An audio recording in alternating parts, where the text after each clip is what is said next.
package because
Oh, we're live. Great. Perfect.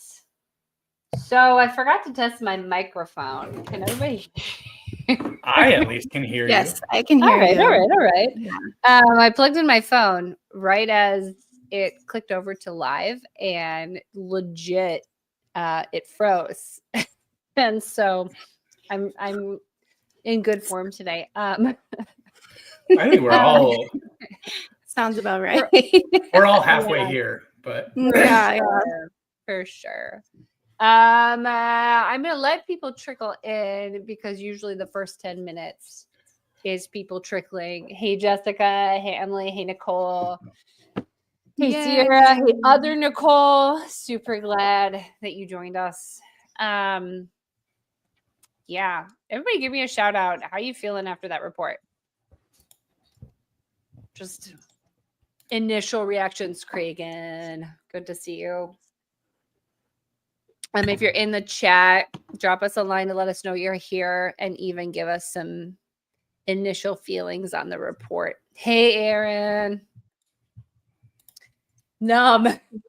Yeah. Numb is a really good descriptor. Yeah, I definitely had like. Did anyone else feel like it was like? Oh, Nicole, a I'm little sorry. surreal too. Like, I don't know. I don't know. I have a lot of feelings. I have so many feelings. I always have feelings. That's accurate. It's interesting. Yeah, yeah. We're gonna jump into all of it. Brandon, we got Anik. I don't have Brantley here to sing your name with me, but I'll do it myself. Yeah, I think we're all having like I like this nails it for me. Vacillating between numb, peace, and rage. 100%. Yeah. That's it. That's it. yeah. Feels like a horror story. Absolutely it does. And the worst part is like we all know that there are dozens and dozens of stories that aren't even told that did fall like people who didn't, it was too much to come to the report, or even Jim said himself, like people who asked to be anonymous, you know. So there's a lot there. Really quick, I'm gonna give a spiel and introductions. So today I've got Janelle. Is it okay? Work with me though. Avila or Avila? Avila, yes, Avila. Okay, good. I've been saying it in my head right. So Janelle, you are currently like head admin over at Recovering from IHOP, the support group, which is another support group for you guys who don't know. And then you're also a court-appointed advocate, yeah? Yeah. So I'm a court-appointed advocate for children in foster care. So I work with a lot of heavy cases. Often they're repeat cases of abuse in all forms. So very familiar with the judicial system and just a lot of the frustrations that you can come up against when you're trying to advocate for victims and survivors of abuse. So yeah. And then Jed Hartley, you are also actually currently an admin of RFI, yeah. And then you're doing Rise and Reclaim with Gracia. And I don't know, you guys you can give your introduction. You don't need me to introduce you. Do it. Yeah, and yes, they absolutely have. Yeah. Yeah, so with RFI, I basically do nothing and Janelle does everything. So I'm there for emotional support, and Jed does good with emotional support. I'm gonna go ahead and say it. He gave a little emotional support to me today. I really appreciate it. I really value the support that you bring to the table. Yeah. Weirdly, I've been a part of the RFI admin the longest concurrently, so I've been there for. I'm the veteran. You're the because you came in before Janelle. Yeah. Just barely. Just barely. Yeah, 2 months before. I think I have more years on all of you. but Yeah. I am the But newest, I was actually. Yeah. I was in the group though since Yeah. day one. Were you in so, from day one? Yeah. Yeah. Yeah. So It's just not an admin for very long. and for those of you who aren't part of RFI, recovering from IHOP was started by Gracia back in, I want to say like 2017, 2018, something like that. Yeah. There was like a huge push for transparency from IHOP, and she started it because she was like connected with so many different people. And so I just got randomly added. Like literally, they were like, the day it started, Gracia added just anybody who she and I had interacted on like a post once, where I was like, she and I were chewing out the same person in a big debate. And you know, she added me in because I was like, no, I was there years ago, and there, and it became like a little, I don't know, like an affirming haven of kindness and safety that really genuinely has accepted survivors from all walks. Like you go in there and you've got people who are like practicing charismatics, you got people who are like pagans, literally. I mean, the difference between RFI and open spaces is literally that we live stream this a little more openly. Like that's literally like RFI is like a little haven if you're not part of it. Feel free to become a part of it. I don't know. You just hop on in. Please answer the questions. Yeah, just answer the damn entrance questions. Yeah. RFI doesn't have as many entrance questions. So that's about it. But I mean open spaces. But open spaces, this is a great segue. So Brantley and I started it. He's not on right now. He'll be on in a couple weeks. But he's just on a little hiatus. Already with the cuss words. So that's I'll introduce that too. But so open spaces, the idea was that we would talk openly about our experiences and process openly together. So it's not as like closed a group as RFI, but the goal was to kind of like be. It does. Open spaces does too. That's why I'm on here. But the goal is really to kind of provide a place where even people who are still within IHOP could come and process, and we could have like open dialogues in a place where everyone gets to come just like they are. You get to be exactly you. You get to believe what you believe. You don't have to change those things. But we could process the experiences together because there's a lot that we share, and there's so much validation and healing in hearing your story kind of validated from the lips of someone totally different than you. And we all lived through IHOP. And it was a shit show. Yep. It is still a shit show. And we all know that there were really sincere people there who are kind and good and came with good hearts. And so, so RFI is closed. We wanted open spaces to be a little more open, which is why we've live streamed a lot of these. We've sometimes taken them private during really hard moments. But for the most part, it's streamed so that you don't actually have to join to hear these perspectives. And we wanted a platform where really the little people got to speak. You've got leaders and they have their platforms and they're speaking, but the goal of this is to, like, any of you guys can jump on, any of you guys can come share your perspective, and we're not going to debate you. The point is to allow a diverse, segment of perspectives to really be amplified, and to let each other know we're not alone, to get a chance to voice our own narrative. Even if it's a little disparate, we don't have to all agree on it. So I imagine we'll have some of that today, even. Yeah, I mean, maybe we'll fight. Maybe we can. Sounds good.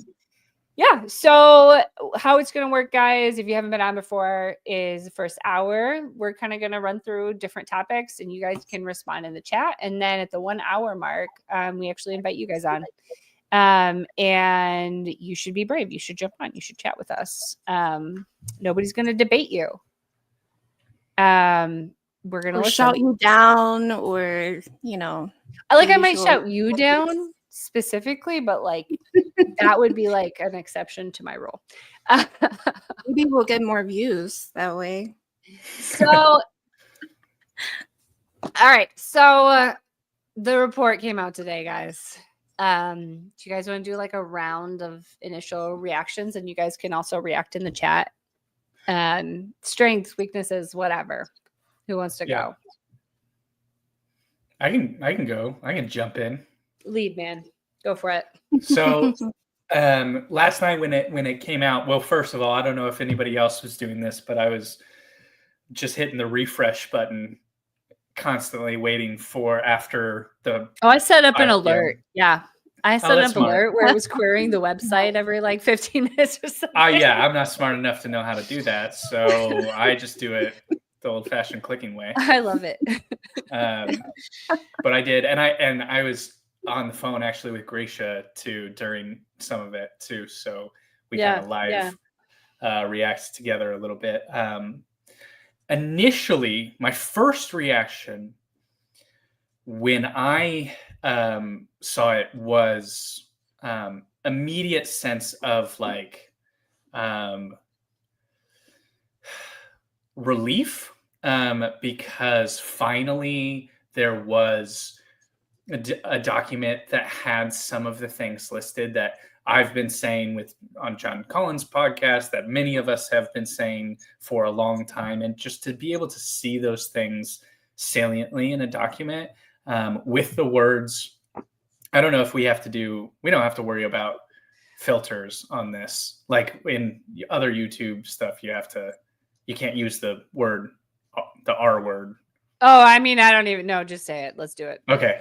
So the word, I mean, this is the part of the issue is that like, you can't say the word rape even on like YouTube stuff without getting demonetized. You can't say sexual assault or children grooming. You can't freely talk about it. And for anybody who's watched me on John Collins' podcast, like I sometimes trip over my words because I'm trying to address the depravity of the situation without using the language of what really happened.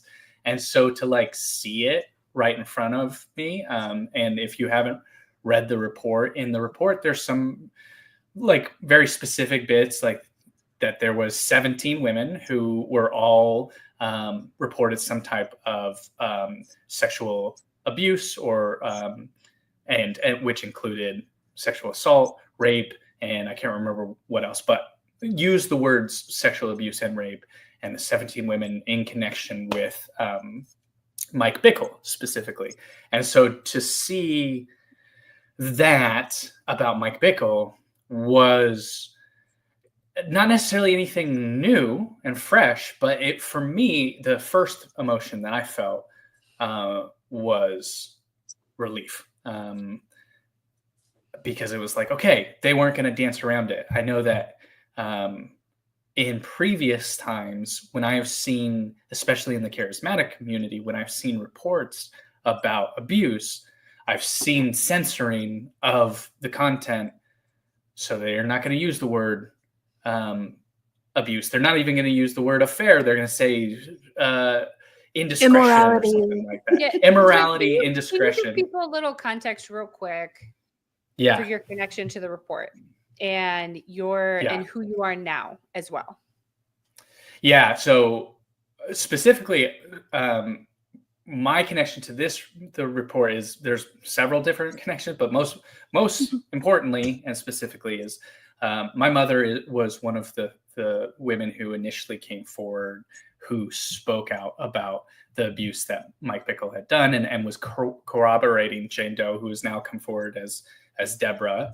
And was so my mom was corroborating Deborah's story, and she also had a history where Mike Bickle attempted to groom her, and that it wasn't she kind of had the first act of the sexual abuse with Mike and quickly kind of got out of it. So, but she saw some of those early behaviors and was one of the first to see that, if not the first. Correct me if I'm wrong, but I believe that one of the significant parts of your mom's story was that she also got that that Diane prophecy. Yeah. And it was told to your dad a significant amount of time ago. It wasn't like this new revelation. It was like, oh yeah, no. And there were multiple people who could confirm that it had happened back then. So it kind of, And this is a great comment right here by Sierra. Both things can be true. You can be both mad and grateful. And I just want to say, we're going around, and I'm going to be open about this. Sorry, Jed. No, go for it. No, but Jed and I basically fought in a phone call earlier. It wasn't a real fight. I bore witness. But it because we had really different initial reactions to it. I cried. Yeah. I cried 3 times. I was cutting onions, so I'm gonna say that was like part of it. But but it wasn't.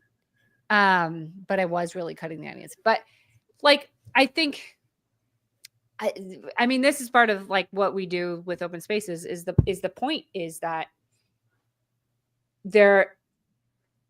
we're coming from different perspectives. We're coming from different we have different stakes in the game, right? Yeah. And the people that I have sat with are different than the people that Jed sat with, but all of them are valid and important pieces of this story and the experience of IHOP, and they're all incredibly important when we're coming as like a community to look at the strengths and weaknesses of this report. Yeah. And harping on any one of them just does a disservice to the rest of the group. So and Deanna, she's saying she missed who your mom is, Jed. Her name is Mrs. Hartley.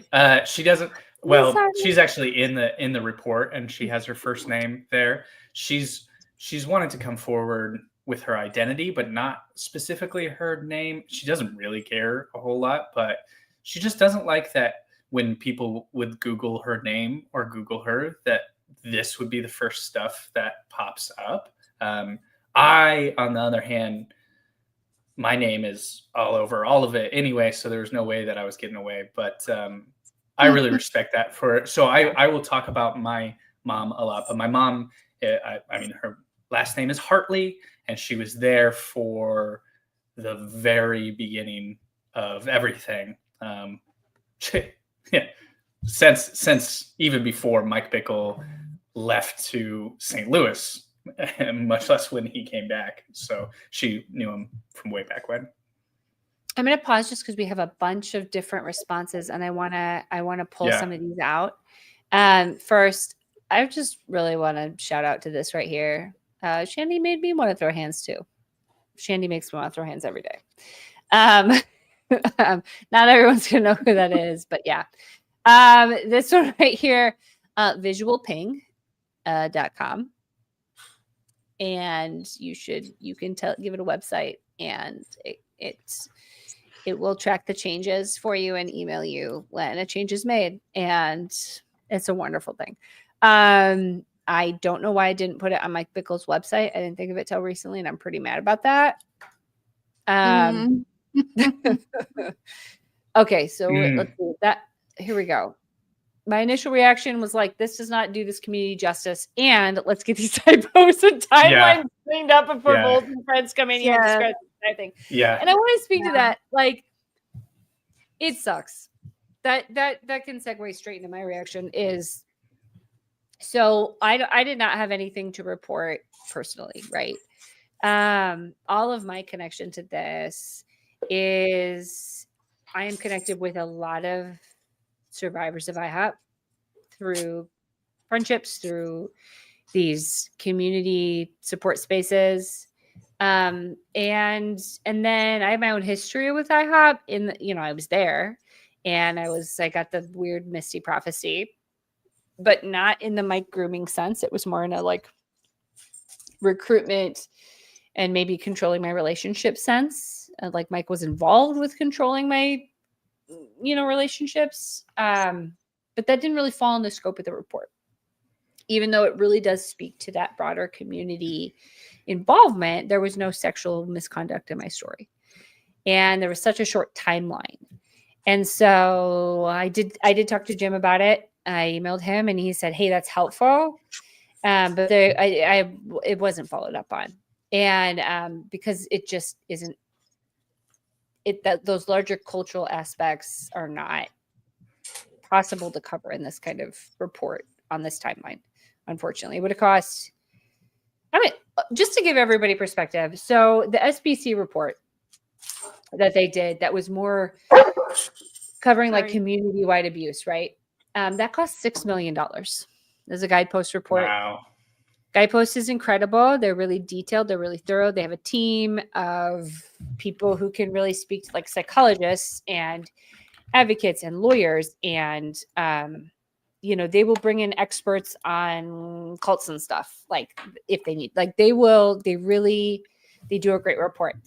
Okay. $6 million. So for IHOP, I was advised, I got to talk to, I don't know if you know who Rachel Denhollander is, but she's been consulting for Tikkun. She's was a victim survivor of Larry Nassar, and then she became a lawyer who advocates. And she gave like some perspective on she's basically been, she's been in the mix, and we've had a couple opportunities to bring some concerns to her. And I'm really grateful for her advocacy and voice in it. And I would say she gave a little perspective. She showed me like some different reports, right? She showed me a Grace report. She showed me a Guidepost report. And then she told me the price points of those reports. And when I tell you, I was like fucking floored. So like the FAI report that came out, right? That's a Grace report. Frontier Alliance International. If you guys know who Joel Richardson is, he's connected to that org, Dalton Thomas. That report cost the same as the IHOP report, and there was one primary victim and only 20 people who gave input, and then a team, right? So really, really similar amount. And they had, from what I've read, because I looked at the report, I looked at it and I was like floored. I was like, this is a beautiful report. I wish we had this report. However, there were 20 people who responded, and we had 220. And tracking that much data and in a shortened timeline. Yeah. That was really, IHOP's a little bit, I'm realizing IHOP is this impossible task. Like we're immersed in it, right? But like, how do you explain the bridal paradigm to what is he, like a police investigator, like a forensic interviewer for the police? Yeah. Like he's an ex like police chief or something like that. And so very qualified. So one thing when I was reading through the report, kind of like you, like I read the beginning of the report where the Bickle section, and I was like, oh my God, like there were portions of it where I was like, damn, that was explicit. Like the hotel portion, I was like, yes, I was not ready for that. We're just calling that what it is. Yeah. But then we got to the community section. And it was a lot. For me, it began to fall apart. And I want to say this carefully. I agree with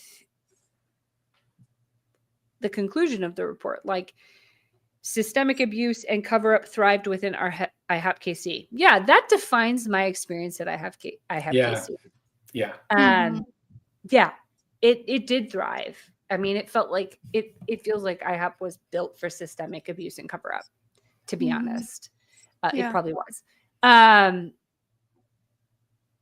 But I don't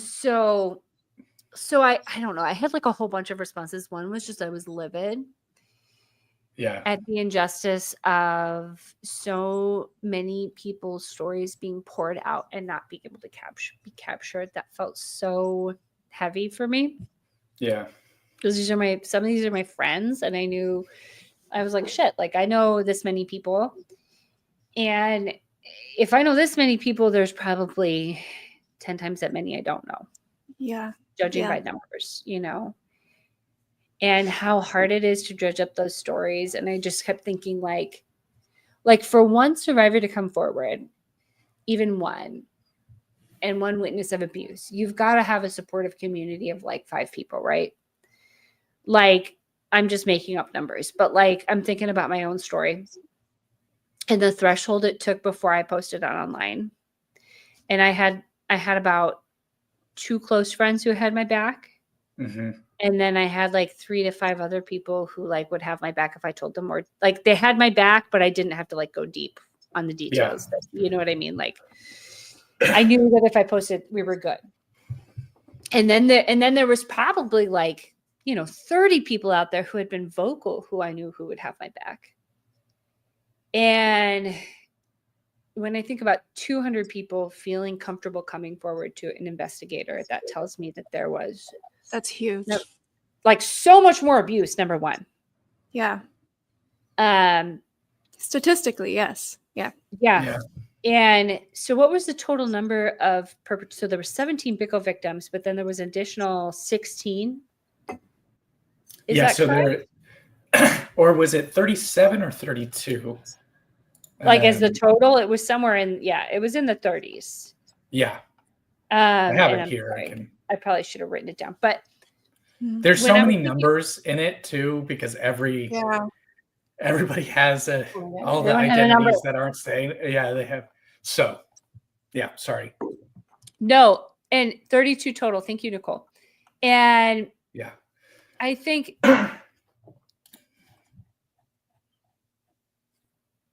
it was so hard because, this is a really great point. Where's Nicole? She's all right. Jim excelled in care for victims that reported, but the details on the community were inaccurate. Yeah. And so there's a couple of things there. And so I did hear that there were some inaccuracies.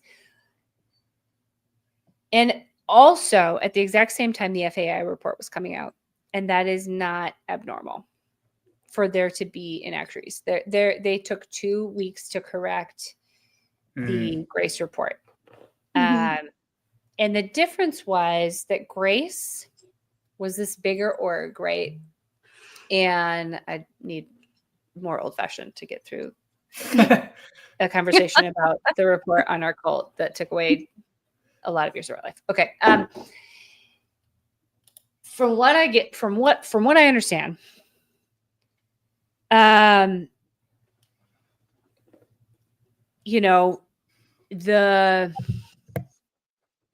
there was this massive issue of organizations even being willing to touch it, and then needing an entity to engage the organization. So there were a lot of different investigators tapped, and some of them had bigger teams, some of them were singular. But if I'm getting it right, hopefully,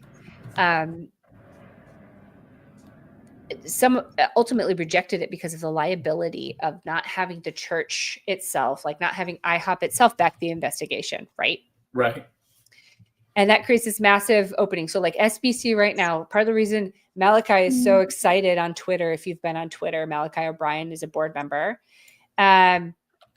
is that literally, this is so fucked up.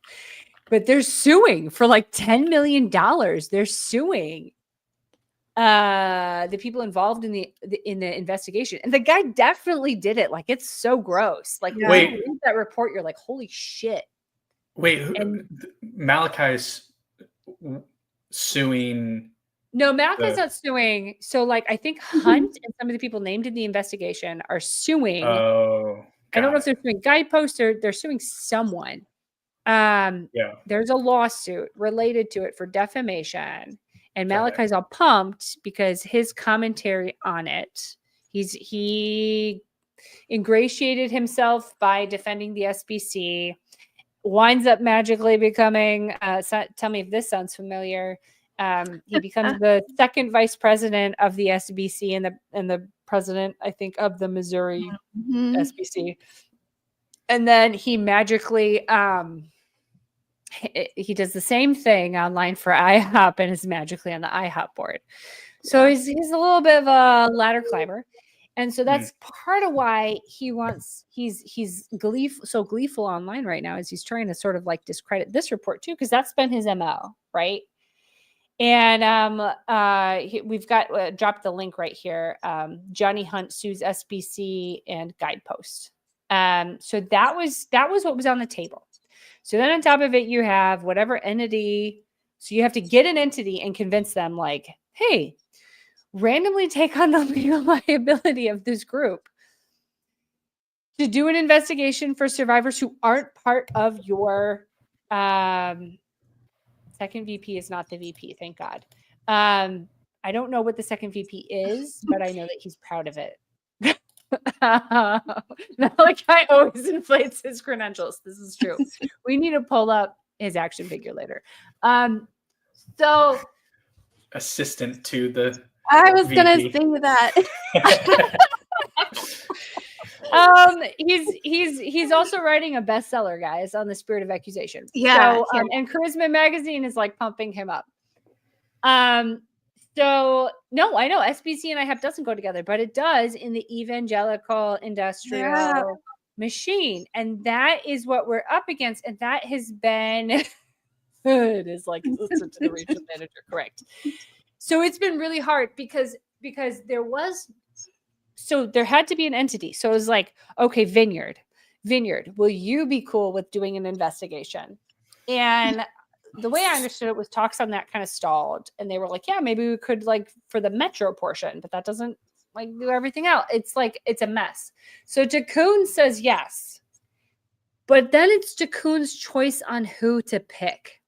And they picked Jim from Firefly because originally, again, the idea was we need to get IHOP to do the investigation.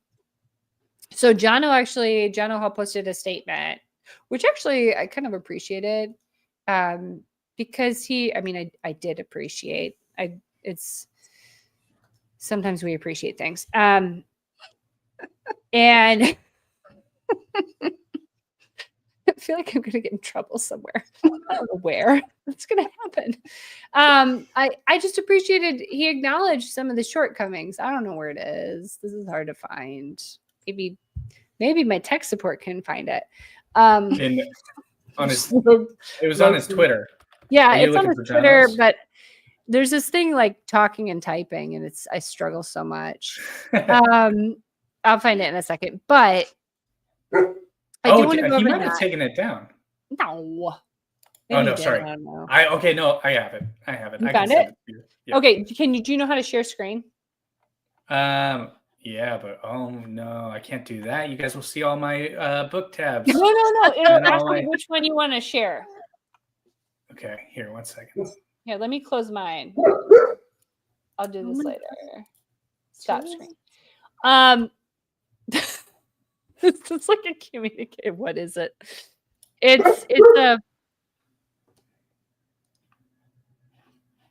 I'm gonna sign up for your podcast, Justin. I'm really excited.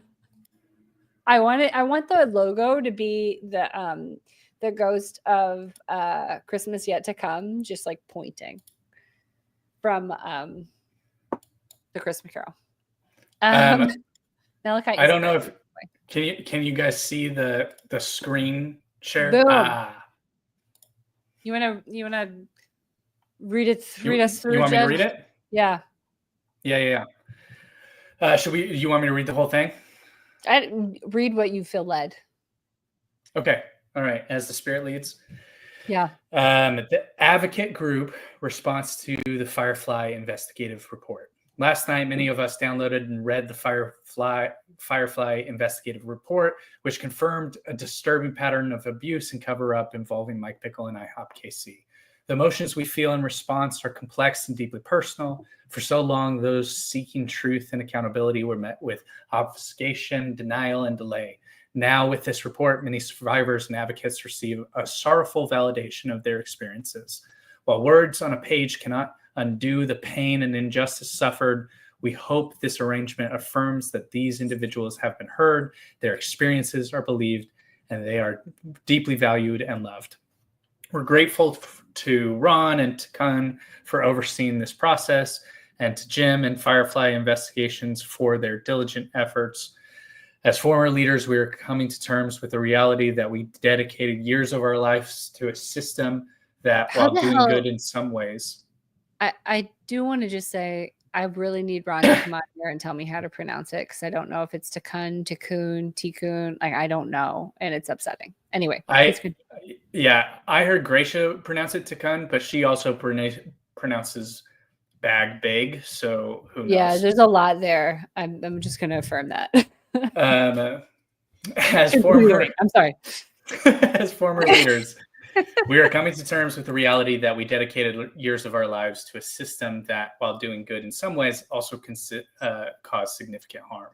We grieve alongside those who have been wronged and humbly ask for forgiveness for the role the institution played and continues to play in perpetuating harm. We're grateful for the report, which also has its limitations. I'm skipping over. I'm reading quickly. So yeah, we're good. Given the enormity of evidence, over 6,000 pages of documentation and 220 witnesses, it was clear that a 50-page report could not fully capture the breadth of wrongdoing. We are particularly troubled by reports of financial inducements used to silence victims, the misuse of prophetic narratives as misdirection, and the many untold stories of harm.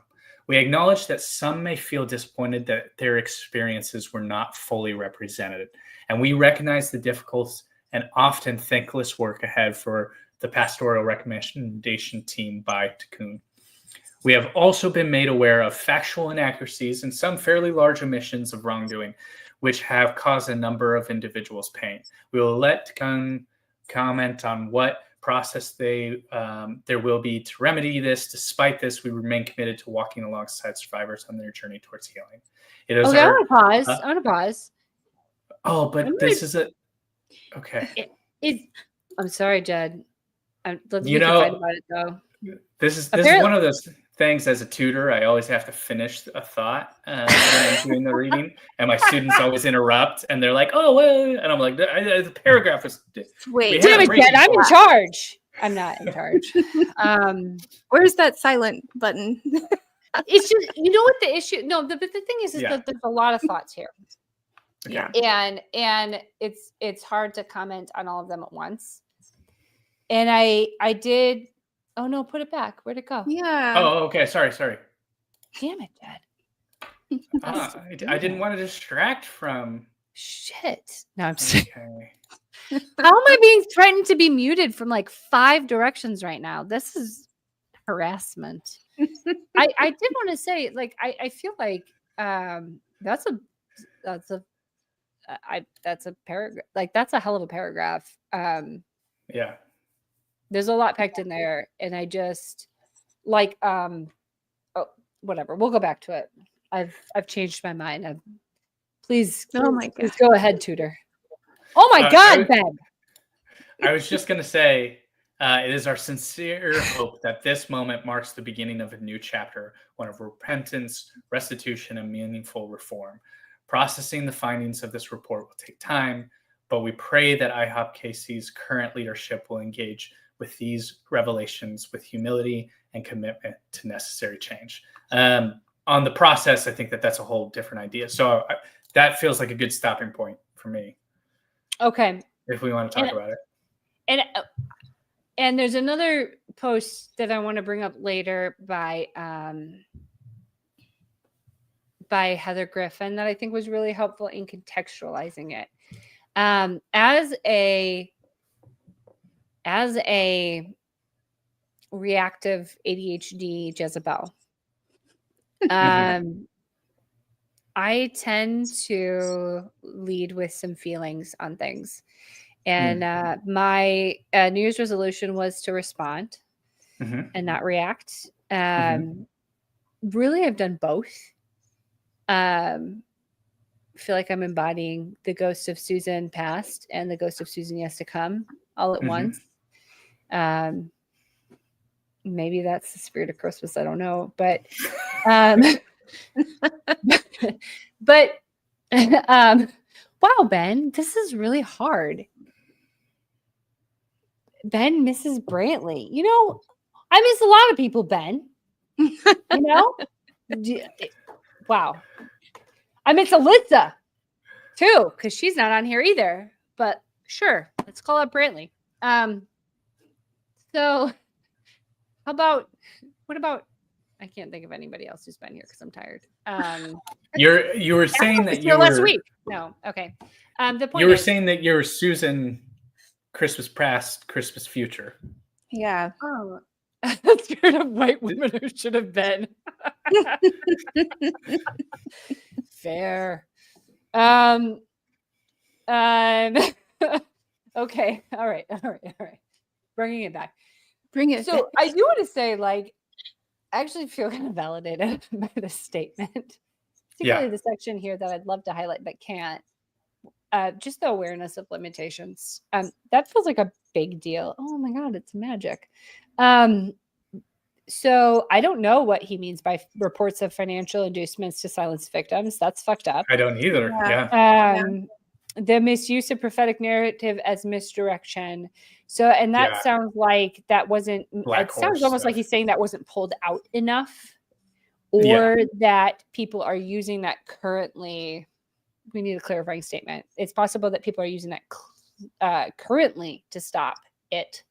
Which I did see immediately. There was this immediate reaction to like pull out. The day the report was released, February 3rd, somebody who is currently in the prayer room posted a thread that had a sermon by Mike that had both Deborah and Alan on it, talking about like restoring people and Zerubbabel and Grace. And they were like, isn't it amazing that was 10 years ago exactly to the day? And that was a little rough because I think we're all, I mean, at least I still am. I'm sensitive to the impact of prophetic grift. I don't buy it, but I hate it when it comes out because I know how it impacts communities. It just feels shitty. And but what really happened was I was able to pull out, I talked with somebody who, I was like, what was happening 10 years ago on February 3rd? And they were like, that was 1 month before, I'm not going to say who, but a member of the Fearless Five, the five students and staff members who confronted leadership over the lack of transparency and abuses in ministry. They actually, one of them launched a petition asking for transparency about what had happened with Deaton and on behalf of Bethany. And so it was this really great snapshot of how consistent the messaging has been over the decades of something's about to come out. There's pushback from behind the scenes that hasn't been public yet. It's about to come public. And so there's Mike Bickle with his narrative, his prophetic narrative of grace, of silencing the voice of the accuser. If you look on the notes, that's actually the name. That's the title of the notes, silencing the voice of the accuser. You want to know where Malachi's getting his spirit of accusation shit? He's getting it straight from Mike Bickle. In fact, ask him online sometime if he's still talking to him, because I guarantee he is. And so it was like this. So they were spinning it one way, but what was amazing was that we could say that. And then, yeah, Ernie Gruen report. That was 25 years ago. Also early. No, that was 35 years ago. 35 years ago. Shit. Yeah, it was. Right. And exact same thing. Exact same thing. And so I think what's interesting though, so I remember when the Ernie Gruen report came out. I was in the vineyard. I was in a vineyard that was like, I'm going to call it the number 2 vineyard. So like if Vineyard Anaheim was like the mothership, this was like the next big vineyard, right? And our pastor, Steve Nicholson, he was the director of church planning. And he was also, he wrote the handbook on prophetic ministry. And so this was a huge thing because the vineyard changed its standards for prophetic ministry, right? And this is one of my favorite points, Nicole. 220 pages for the Ernie Gruen report. And this was kind of if we want to get into like weird ass numerology, which why not? If I have, I'm a mystic and so can you, that's how I feel. But yeah, Amy, I've read the Ernie Gruen report, and it's kind of in a redacted form online, but there were letters in one of the forms I read at one point a couple years ago from actual victims of spiritual abuse, and it was like profound. It was they included all the letters, and it was insane, and it was so sobering. I read that maybe 2019. It was the report itself was really lacking a bunch of things, but so I've combed through that report many times and some of the unredacted ones.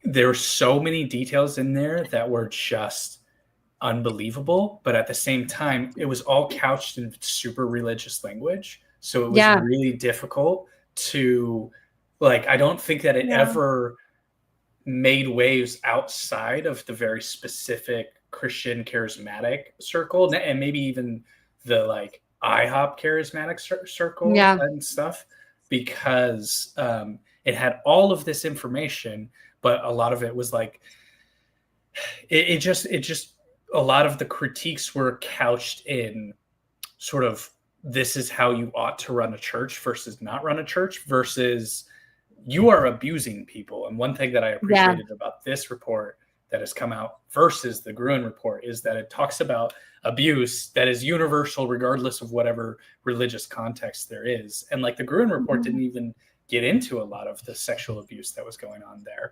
And I that was really grounding for me when Jed and I were fighting. Just gonna keep like referring it to that, like it was like a fight, like we were fist fighting, like we were like in a ring. There was blood. Yeah, it was bad. It was like I got this like great left hook that Jed had no idea was coming, and he was like, "Shit, Susan is like, I'm afraid of her." Yeah. He said that. So no, it was literal too. She literally hit me. It wasn't. Yeah, I did. You can see like a bruise a little bit, and he's hiding it with like a little makeup, but my cheeks aren't normally this red. No, but like it was a really grounding point to hear, hey, this is how this hit me. It hit me because there was no religious language. As someone who's not in that world anymore, because you're not. Yeah. No, and I sometimes straddle worlds a little bit. I'm not, I wouldn't call myself a Christian right now. But that was something I hadn't considered before, was that it just flat out states it. And that was nice. And Ben Brantley's not here right now. That's the whole thing. That's why this is such a mess. Like, like you just got me out here with like my bookshelf and I'm punching people and it's bad. This is why I usually have someone managing me. So, so I actually hit Nicole yesterday. No, that's not what Nicole was saying. I'm taking this out of context, but I'm going with it. But I loved this point by Nicole. The thing she's actually saying hit her was it was 220 pages for the Ernie Gruen report and 220 people coming. It was, I don't know exact, the Ernie Gruen report, it's somewhere 220 something because it depends on how you format it. But that's a page for every person who came forward with stories of abuse. Yeah. And like, if we're going to do random numerology, which IHOP's going to do, I'm going to fucking bring ours in too.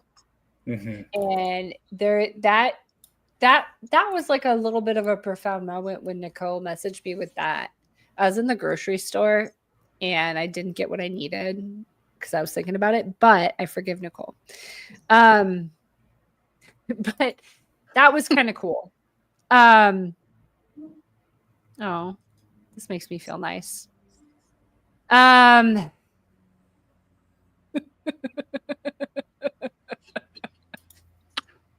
So okay. So what you're saying, Susan, bring us back. So what you're saying is that the amount of time and you had all of these different people who were sharing testimonies to Jim, and much of it was not about Mike. You had the core individuals who were talking about Mike, but then there was a lot of individuals who experienced abuse that was about Mike insofar as Mike helped create this environment. But there's this whole larger story of all of these different people's experiences, and it's systemic abuse, and the report was 68 pages long, and there's just no amount of detail. I know that with because I was reacting with Gracia, and she saw her testimony within there, and to have your own story reduced to a paragraph is like a really hard thing, and especially because it's like it's a huge story. It's not, it's so much bigger than what is being represented in this account. And I think on one end you look and say, well, so many of these people are finally being able to have their reports like given, like this is a huge first step. But then I think that and this is what Susan was kind of helping me think about, and Gracia was saying the same too, of like, but they could have spent so much more time, and they deserve to have so much more. These testimonies deserve to have so much more time dedicated to them to really expound it out. And plus, none of the abusers were named. Only the abusers, only like the core Mike and his core ELT team were ever. And there was one particular injustice in there. And again, I want to really be clear. So first of all, I think that there are going to be corrections made, and it's really normal for corrections to be made. Usually that is done as part of if you engage a bigger group, like you engage Grace, you engage guideposts. Guideposts. So I had an old fashioned, and here I am. Yeah. But if you engage a larger group, first of all, it's a shit ton more expensive. But that is one of the things they're going to do is normally, because we're weird, because we're a sex cult, apparently. Normally there's 1 or 2 victims, right? There's not a lot. We had 17 of just Mike. And that's fucking rough. Like just starting there, like shit. Yeah. So the FAA report is 1 victim of Dalton Thomas, 20 witnesses.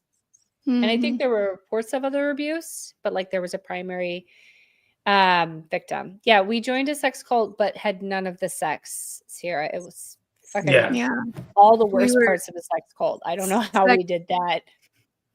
Like sex cult nuns. That's what we were. Yeah, I mean that's a whole different conversation, but it is bad. A consecration sex cult. Although I do want to call this out that Sarah just said that she was, where is it? I intro to IHOP with Ernie Gruen's granddaughter, and I'm like, did no one warn her? Like, well, this is the thing. God. This is the thing about the Ernie Gruen report. And as someone who, like, I've worked, like, I don't, that report, as much as we look back on it and remember some good stuff, there was a lot of problems with it. And Ernie Gruen himself ended up having some issues that really led to discrediting some of the report. And like he sucked. Yeah, he recanted some of things, but didn't, there was all of this different stuff. So I see this as a huge step forward. I know not everybody always sees it the same, but like the difference between how this situation is being handled versus how Bob Jones or Paul Kane or some of the previous abusers situations were handled, or if you go back to Branham and Dowie and I've been doing a lot of research into the whole history of Pentecostalism and how this is not uniquely a Mike Bickle thing. Some of the abuse that was going on at IHOP was unique in its expression, but the fundamental nature of Pentecostalism has opened the door for cult leaders and abusers and sex abusers. And it has been rampant throughout all of Pentecostal history, but yet there is so little historical information to ground. I've had to open up books and do a bunch of this research. We're pulling this information from that, and it's second sources or third sources. And so from a historical standpoint, I am really thankful for this report, because although it needs to be way more expansive, it gives a foothold to then make more expansive. Like if somebody's to write a book about this, which I think needs to happen, like especially if they were to bring in voices of different people and testimonies of different people, there is now a foothold to like pursue certainly the named people and pursue stories of like, okay, in this report, Firefly mentions this thing. They mention when LaGuardia says this information, and like that provides a sort of historical foothold to be able to really pinpoint the abuse that was going on, or at least to begin to pinpoint it. But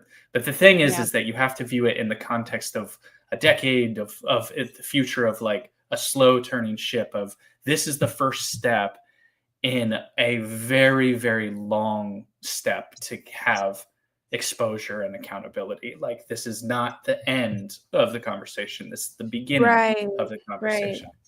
Yeah. I want to pull up this comment here.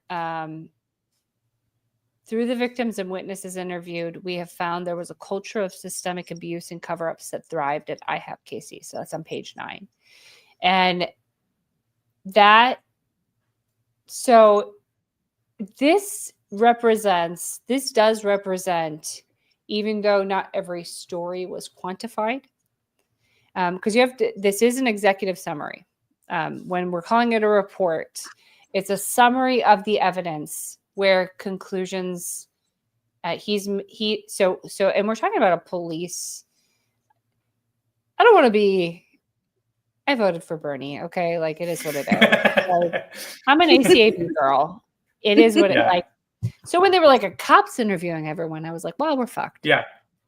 And he interviewed 220 plus people. And he came to, as a cop who is pragmatic as hell, through the victims and witnesses interviewed. And so this is him bearing witness to the parts that fell outside of the report. And I really do believe that. We found there was a culture of systematic abuse, that's not within the scope, to be honest, and cover-ups that thrived at IHAP KC.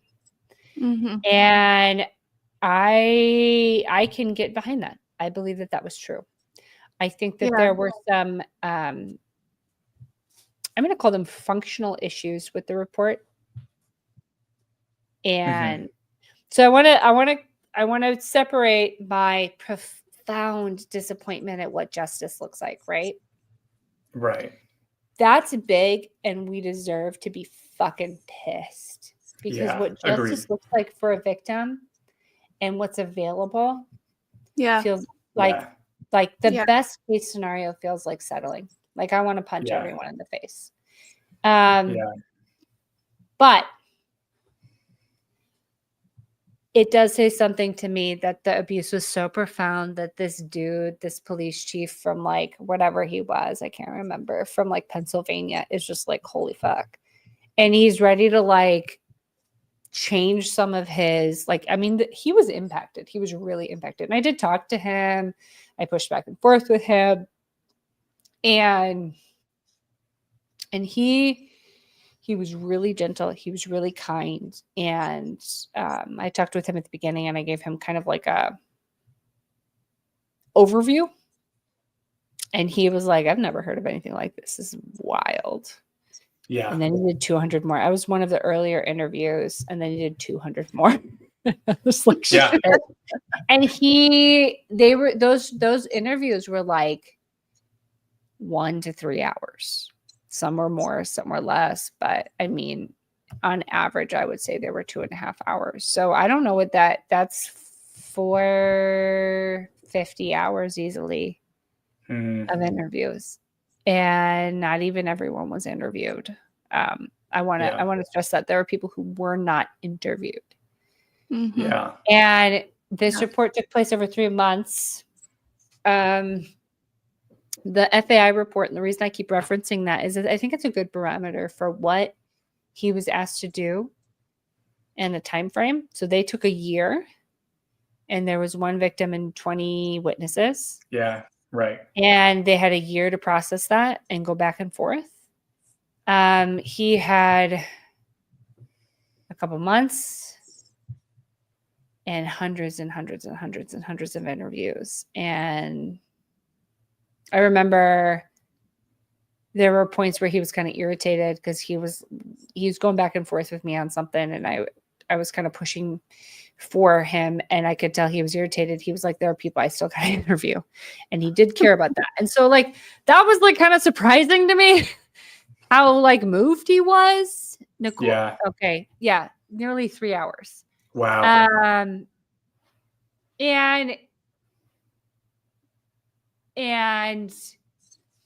I have not talked with a survivor. I will say this. I have not talked with a survivor, and I don't want to discount anyone, but I have not talked with a survivor who have said he was really gentle and kind and really heard people and took their time. Yeah. Yeah. And so Jeanette? it's like, I don't know. I don't know. It just, I feel like there were just limitations, and the limitations were time and money and manpower, not willpower. Like, as someone who's kind of an asshole about things, I mean, I am. I'm not like about shit. I'm like, they can fuck themselves. Like, and he used the words like a culture of abuse thrived, and that's insane. And then, and then what was in his scope? Even like, yeah, Joanna, like what was the scope? The scope was sexual abuse and cover up, and he couldn't. I think there's something. It says something that he couldn't even cover that limited scope.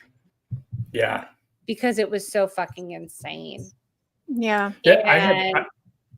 I had someone ask me, like, is your father going to be in this report? And I was like, it's wild to me that he's not. Like, my dad isn't mentioned anywhere, or like he was an abuser who was a part of that thing. But it also makes sense. It's like there were just when it's a thriving oasis for sexual predators.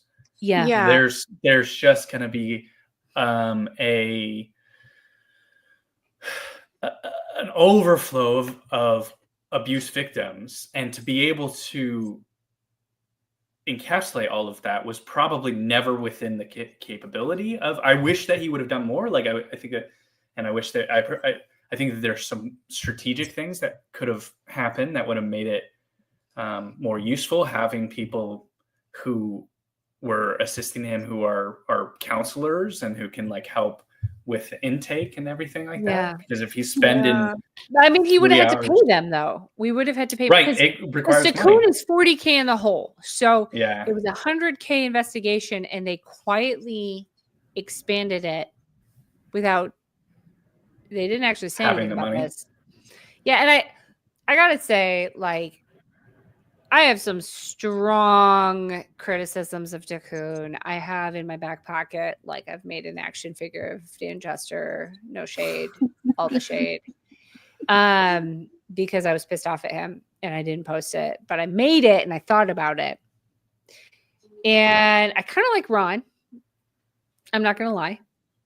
Ron's gotten a fuck ton of pushback from me in emails and in Twitter messages and then online. And then at one point I said that a lot of old white men seem to want to cosplay Apostle. And it was definitely a reference to him. And he knew that because I sent it to him. And he took it rather well.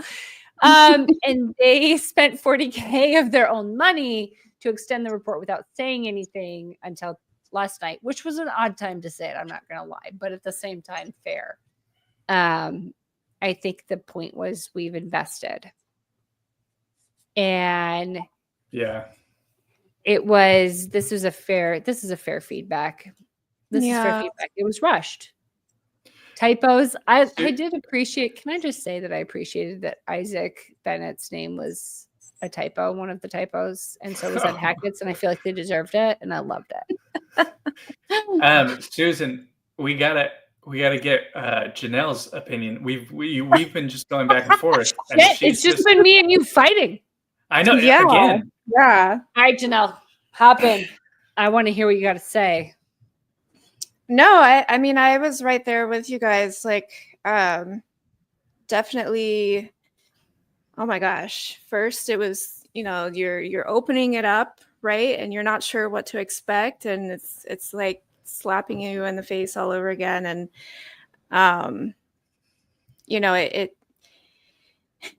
it takes me back to, when we first heard about the allegations, and it was first coming out, and it felt like the world around me was just like falling apart because we still had faith in the leadership, even though we had experienced these traumas. Yeah. We still believed that, like, okay, like, even though it was hard for us and we had these icky things that happened, like, we still believe that these are good people. And and then to the further that we dig, the uglier it gets, and the more people that are involved in this, and you're just like, fuck, like, who was not involved in this? Who was not complicit in this long list of abuses? I was not, my experience was not directly with someone on staff, but my own story of spiritual manipulation, prophetic abuse, and sexual abuse was very, very similar, like almost word for word to, the story of the primary Jane Doe and what Mike Bickle was doing with his victims. And that was the part that really shook me, because I was like, oh my God, like, I really thought that my story was unique, that I was the only one that had experienced it. And to see that, all of these survivors coming forward and saying, like, yeah, like, that happened to me too. And in even greater depths of horrors that have been going on. And then realizing that most of leadership was pretty much aware. Yeah. And if not fully aware, had some pretty solid suspicions. Yeah. And allowed these things to continue for decades. And it was just really horrifying for that realization to happen. And I think that for a lot of us, who have experienced these abuses, it feels like with this report, there's a lot riding on it. Like it feels very permanent, very concrete in deciding like, okay, what happens next? And I do appreciate Jed saying, I've done my own research as well with just the systemic abuse in the evangelical realm, and just how church and religion and leadership is utilized to oppress others who are in a vulnerable state. And it's true, we have broken some fresh ground. It's not satisfying by any means, for someone who, I'm working on the outside in the judicial system, and, I'm fighting my own battles with systems that don't work. And, we want justice to happen. We want good things to happen. We want to speak for, the people that don't have voices. We want to advocate for them and give them the justice that they deserve. Yeah. But the battle for it is always messy. It's always fucking messy. And you feel like you're losing all the way up to the final, hearing. And then you get that win. And after all the tears, all the devastation, like that small little win, and you see, the person that you've been advocating for is finally found freedom or a place of safety, a place that they can call home. That is what makes the fight worth it. And I try to apply that perspective to this process as well. Like, this is not satisfying. And I hate being in this position. Like, I fucking hate it. My hands were going numb this morning, and I was just like the panic was rising up in me, because I was like, I cannot, like, this is not okay. Like, there are so many other stories that have yet to be heard, and it's not even appropriately acknowledging the existence of how big this is.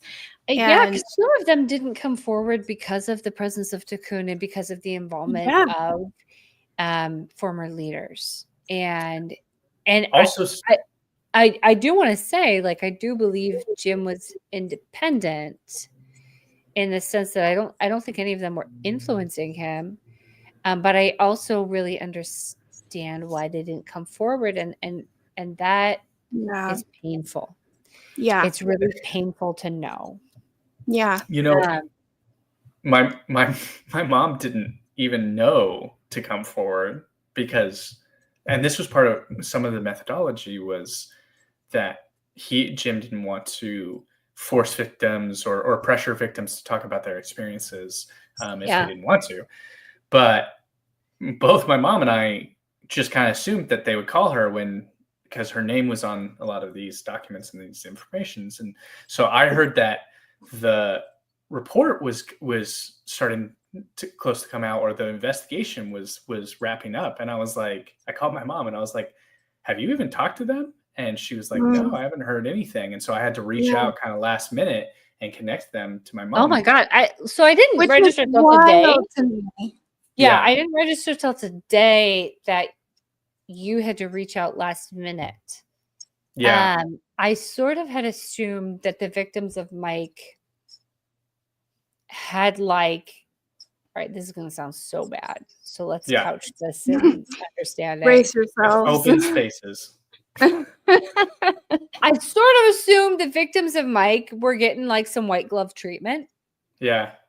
I mean, maybe I don't know with Deborah and Tammy. I know that I think that Deborah and Tammy were very quickly involved, and I don't know why my mom wasn't or not, but I mean, that's not like a judgment point, but I think that it's interesting to me that does, I don't know what it tells me, but it makes me like that's a bookmark point for me of like when it Yeah. comes to Jim's independence. I Yeah. guess. Yeah, and I think that there's several takeaways of that. One, that it's like this whole thing was moving without even one of the original testimonies, like that my Yeah. mom's original. So there was so much momentum behind it. Like when my mom first came out to corroborate Deborah's story, it felt like she was the only one in the world, like, you Yeah. know, that Yeah. was with it. And then, you know, the rocks began to fall and all of this momentum.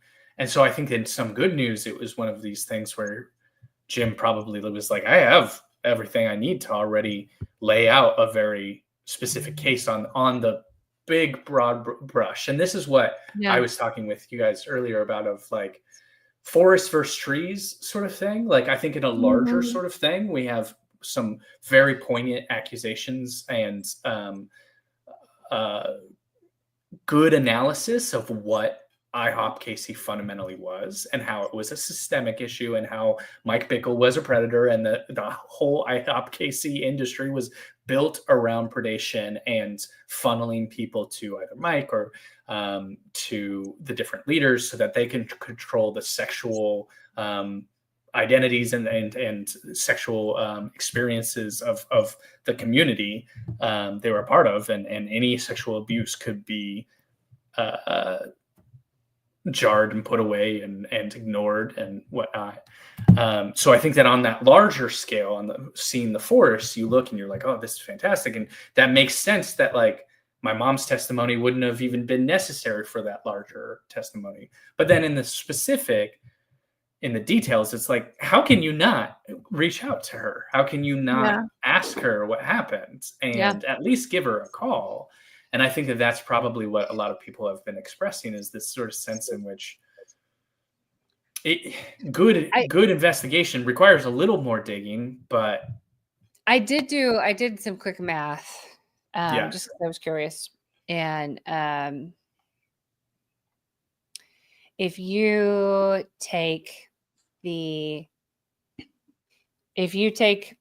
assume 2 hours, I definitely talked to Jim for 2 hours, and I had a far less interesting story. So if you take 220 witnesses, which it was more than that, but we're going to hit 220, multiply that by 2. So that's 440 hours. And then you divide that by 7 days a week, I guess. I don't know. I mean, probably 5. He's probably not working. Okay, we're 5 days a week. So I can't remember how to do this calculation, but you got 440 hours.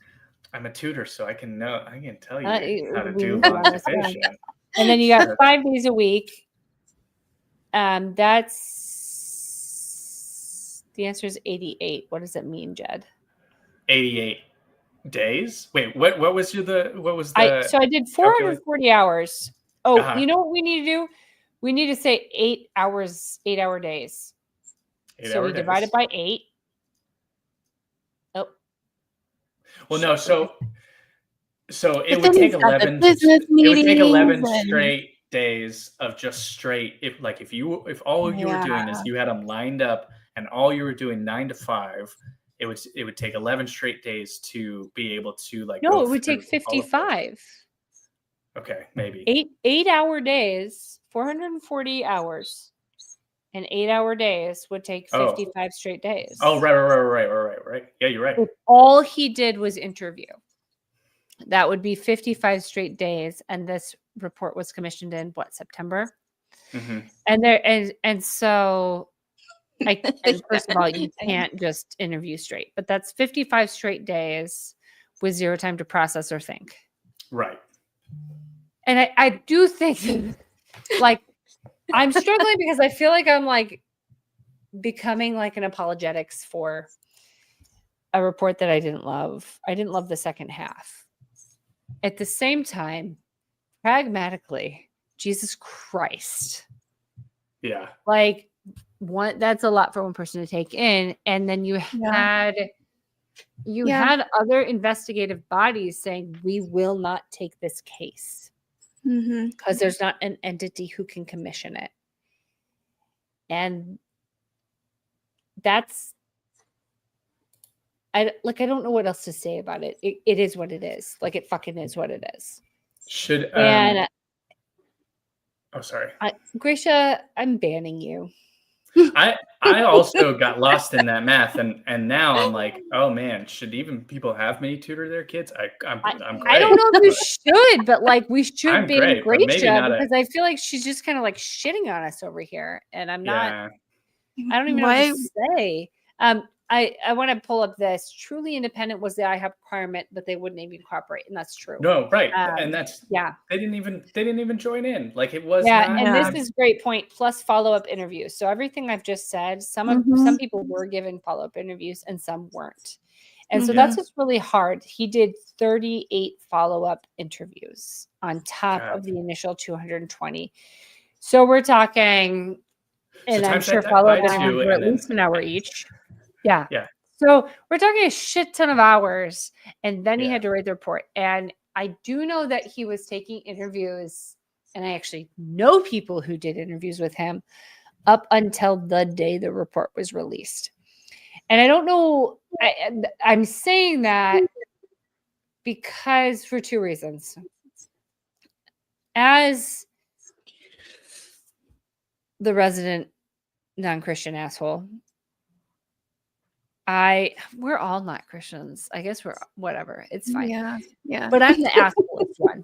I claim that. Like, I make the memes, so I'm gonna own it. But like, I am very much like, no, you fix it, do it right. Yeah. I don't care about your religious bullshit. I don't care about your panel. Your panel is a fucking cosplay of apostleship. You guys want to feel like you're going to rule and reign with Christ. I don't give a shit. What biblical verse connects to it? I don't shit. Take your Matthew 18 and shove it up your ass. And I also have a real job, Malachi. I have a real job where I sell books, actually, Malachi. And like, I do understand workload. Workload speaks to me. You can talk to me about hours logged. And you can talk to me, and that is valid.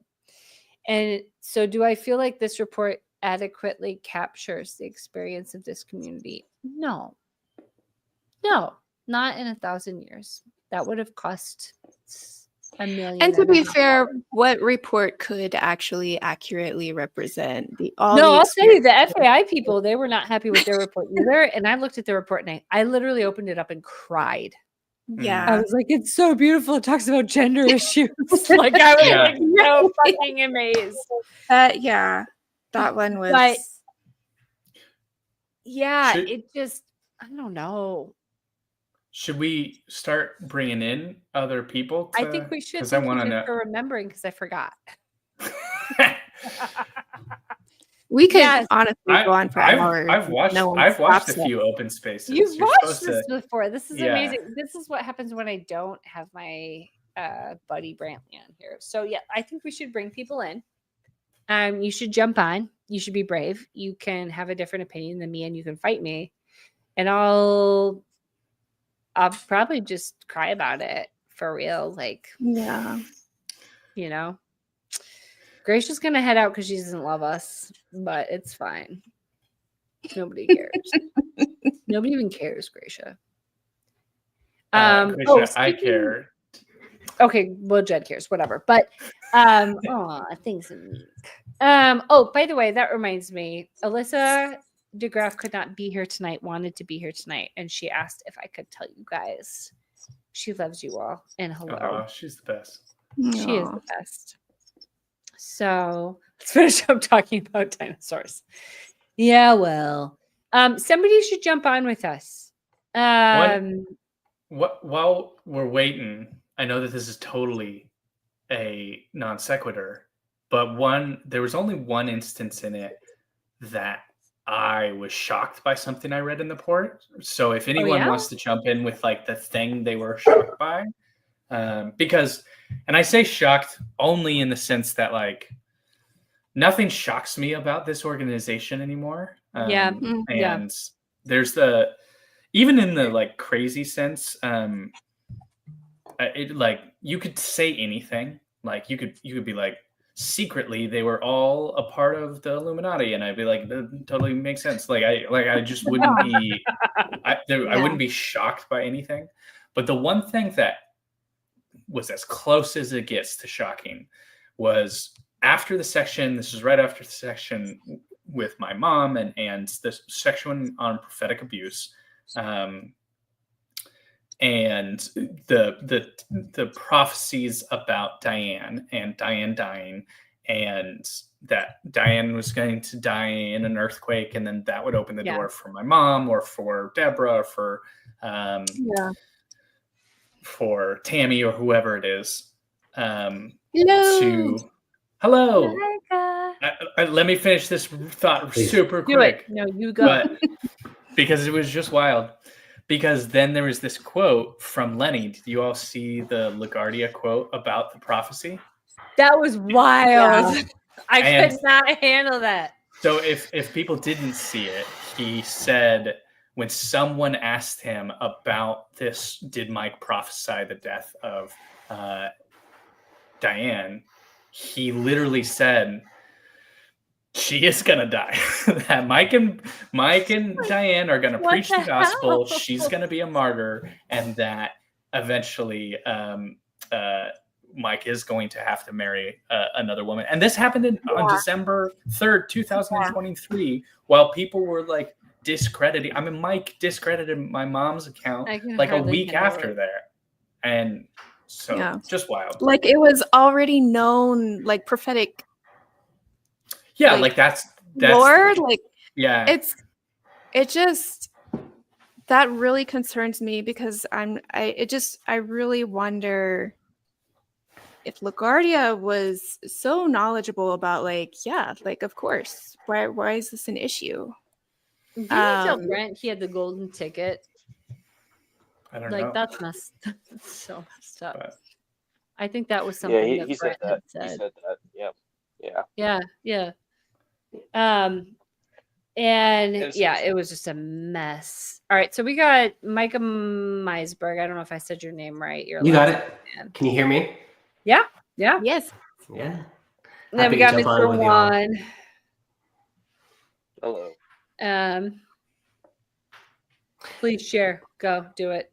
Well, I was just going to concur. It's not just the crime; it's the cover up. I don't think that was in scope of the investigation, but it's just appalling to me from a lot of these leaders that so many of us served alongside. They knew about all of this stuff. Mm-hmm. My conscience is clean. No, it's not. I don't think we've begun to see the outrage against people like Matt Candler and things like that. Like, it's hard. Like, grief comes in waves, and I had to work today, and like I'm just like crying off and on today. I mean, I don't know. It's just like I think all of us are at different stages of grief. I went through anger a while ago, but I see people, my former IHOP friends, just like all caps, like "fuck you, Mike Bickle," and like these are like very like at least formally very holy people and like worship teams and all that stuff, and like like I'm not currently in that stage of grief, but I understand.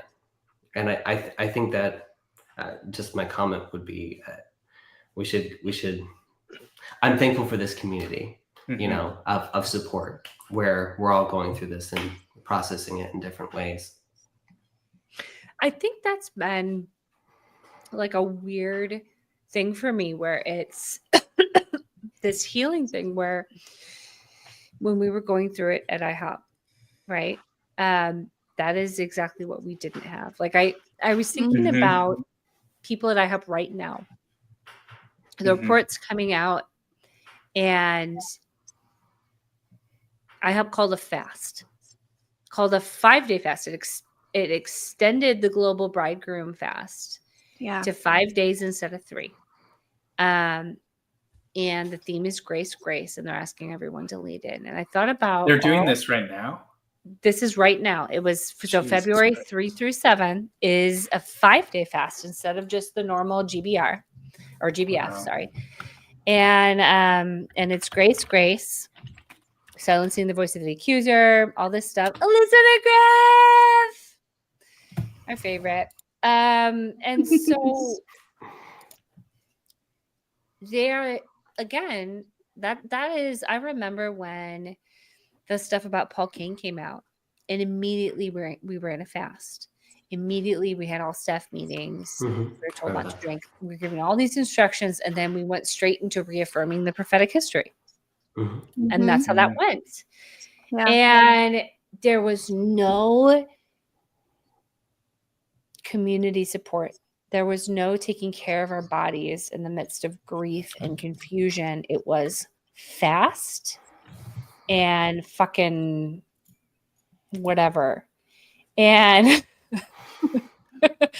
why did all the teachers miss the IHOP KC report memo? Because my kids' teachers did too. So someone needs to tell everybody. But like, you know, and I saw something by Heba Taylor. I don't know how to say her name. I don't even know. She wasn't there in my day. I don't care about her. But she was like, we're, you know, our gatherings aren't about each other. They're about one man. And I was like, fuck that. Like, one of the most painful things was that when these big moments would hit, I mean, Paul Cain was a big fucking deal. Finding out that he was an abuser was shattering. And it ties into my own story in ways I didn't know at that time. But I had been in 2 different major denominations that were built on his prophecies, right? And Ben is just criticizing my swear words, and it's wild. And so, but there was no space to grieve. There's no space to take care of our bodies. There was no, it was always fast harder and pray harder and lean in harder. And it keeps you in a vulnerable state mentally as well. And then we have this community that's like, hey, are you eating? Hey, you doing okay? Yeah. I mean, like I have had at certain points in this year, people check in on me and say like, hey, like seeing that I'm not doing okay and saying like, hey, what can you do to take care of yourself today? Did you eat today? Did you, no, Ben, I'm just playing with you. You know, hey, like I had this point where I had this really devastating realization about my own abuse, and that kind of tied into all of this. Cause I think part of this is like, part of the reason the report feels like not enough is that as we're exploring all this, our own abuse is coming up. Right. Yeah. And it's really real, but it's not going to be in that report. And so you're having to cope with that. You're having to, I mean, it's just wild. And just to say one thing on that, if I could jump in there, you know, I spoke with the investigator, I forget his name at the moment, for a couple hours. And he included a few sentences. Yeah. You know, and totally left out a lot of things, which I'm sure some of that was for legal reasons, you know, where if it's hearsay or if it could be perceived as slander or, you know, it's a can of worms. The whole Tyler Deaton thing totally left out. Yeah, totally. Yeah. You know, there was a lot of things I said that he didn't include. And part of the grief, I was sharing this with Alyssa, was reading this report, knowing that so many of these people spoke for hours about their testimony, and you're just getting a snippet of it. And that's part of why it hits like a ton of bricks. It's just kind of like, wow. Like this is literally the tip of the iceberg. There's so much more behind all of this stuff. And there's been this weird tension for me of, this is the first time I've ever had support in this grief. This is the first time I've ever had someone ask me if I'm eating when I'm talking about IHOP grief. Because every time I grieved at IHOP, I was fasting. And there was a weird moment where I was like, this is different. And that brought a little bit of healing, but there was also this massive grief of like the magnitude of knowing that how many hours of testimony that actually accounts for when you talk about 220 people and then the number of people who just wouldn't come. Yeah. Yeah. Because I talked with people this week who said, hey, I didn't report because I didn't trust it. Mm-hmm. And what was their Asher Trader? I mean, and they were what was conference insane to speakers. me is it wasn't non-Christians. I thought it was going to be my atheist buddies. Mhm. Honest to God, I thought it was going to be the agnostic friends, and it wasn't. It was Christians. Yeah. That's what's actually crazy to me, and that's not a criticism. It's just a reality of what it was. Yep. Samuel, thanks for coming. Yeah, that last couple minutes got me emotional. I'm just listening. We're glad you're here, man. Did you have any thoughts, Mr. Juan? Yeah, let's hear it. Oh. Yeah, I mean, first off, before going to anything on the report, I just want to thank all you guys, Susan, for just supporting pretty much anyone that's willing to talk to you, and Samuel and Jedediah, really appreciate you guys. All the sacrifice you're doing to make all this happen, make all our experiences validated, and make sure that we weren't crazy. And the cost that it's done to your family. I just want to say thank you guys for all the things that you guys have done over the last year and a half. So, the report, I guess, yeah, I felt it was good, but not great. I don't think you can have a full report on the culture of IHOP without referencing the Ernie Group report. Without talking about Bethany Deacon, without talking about, the people that started the people that started the entire thing, with funding, with Rex Phillips, with Bob Hartley. I felt like it was just still an incomplete picture, but it was more light onto the complete picture. And so in that sense, it was beneficial. I think that's a astute assessment. That an incomplete light, but more light, like the door cracked open. Yeah. But Yeah. there's still a whole lot more light that needs to be shed. And I will say, I didn't want to interrupt Mr. Juan, but to say, like with my dad and with more, there's a lot that's going on with Bethel right now, and some of the stories like. This isn't the only story being told. There's a lot more stories and people coming forward. And so I have a lot of hope that more light will be shined. And I certainly am working, as everybody here is, to expose more of what is going on. And so I think that this was one step, but there are definitely more steps coming and stuff that even might happen soon too. So. I want to say, and this is from Alyssa, she can't be here, but if it would be helpful, if you guys have like questions that you want to maybe just message Open Spaces, like message our like message us in Messenger. You don't have to put them in the comments because it'll kind of it's hard to go back to the comments. We get to the end of the night and there's literally like 600, 700 comments. Yeah. But if you message us with FAQ, like some of those questions we could pass along and find some answers to. I can't like promise anything, but I think it might be really helpful because I think one of for me, grief points has been that the scale of this is so massive that and like I want to say I'm really thankful for. I hate saying that I'm thankful for Tikkun, but I actually am.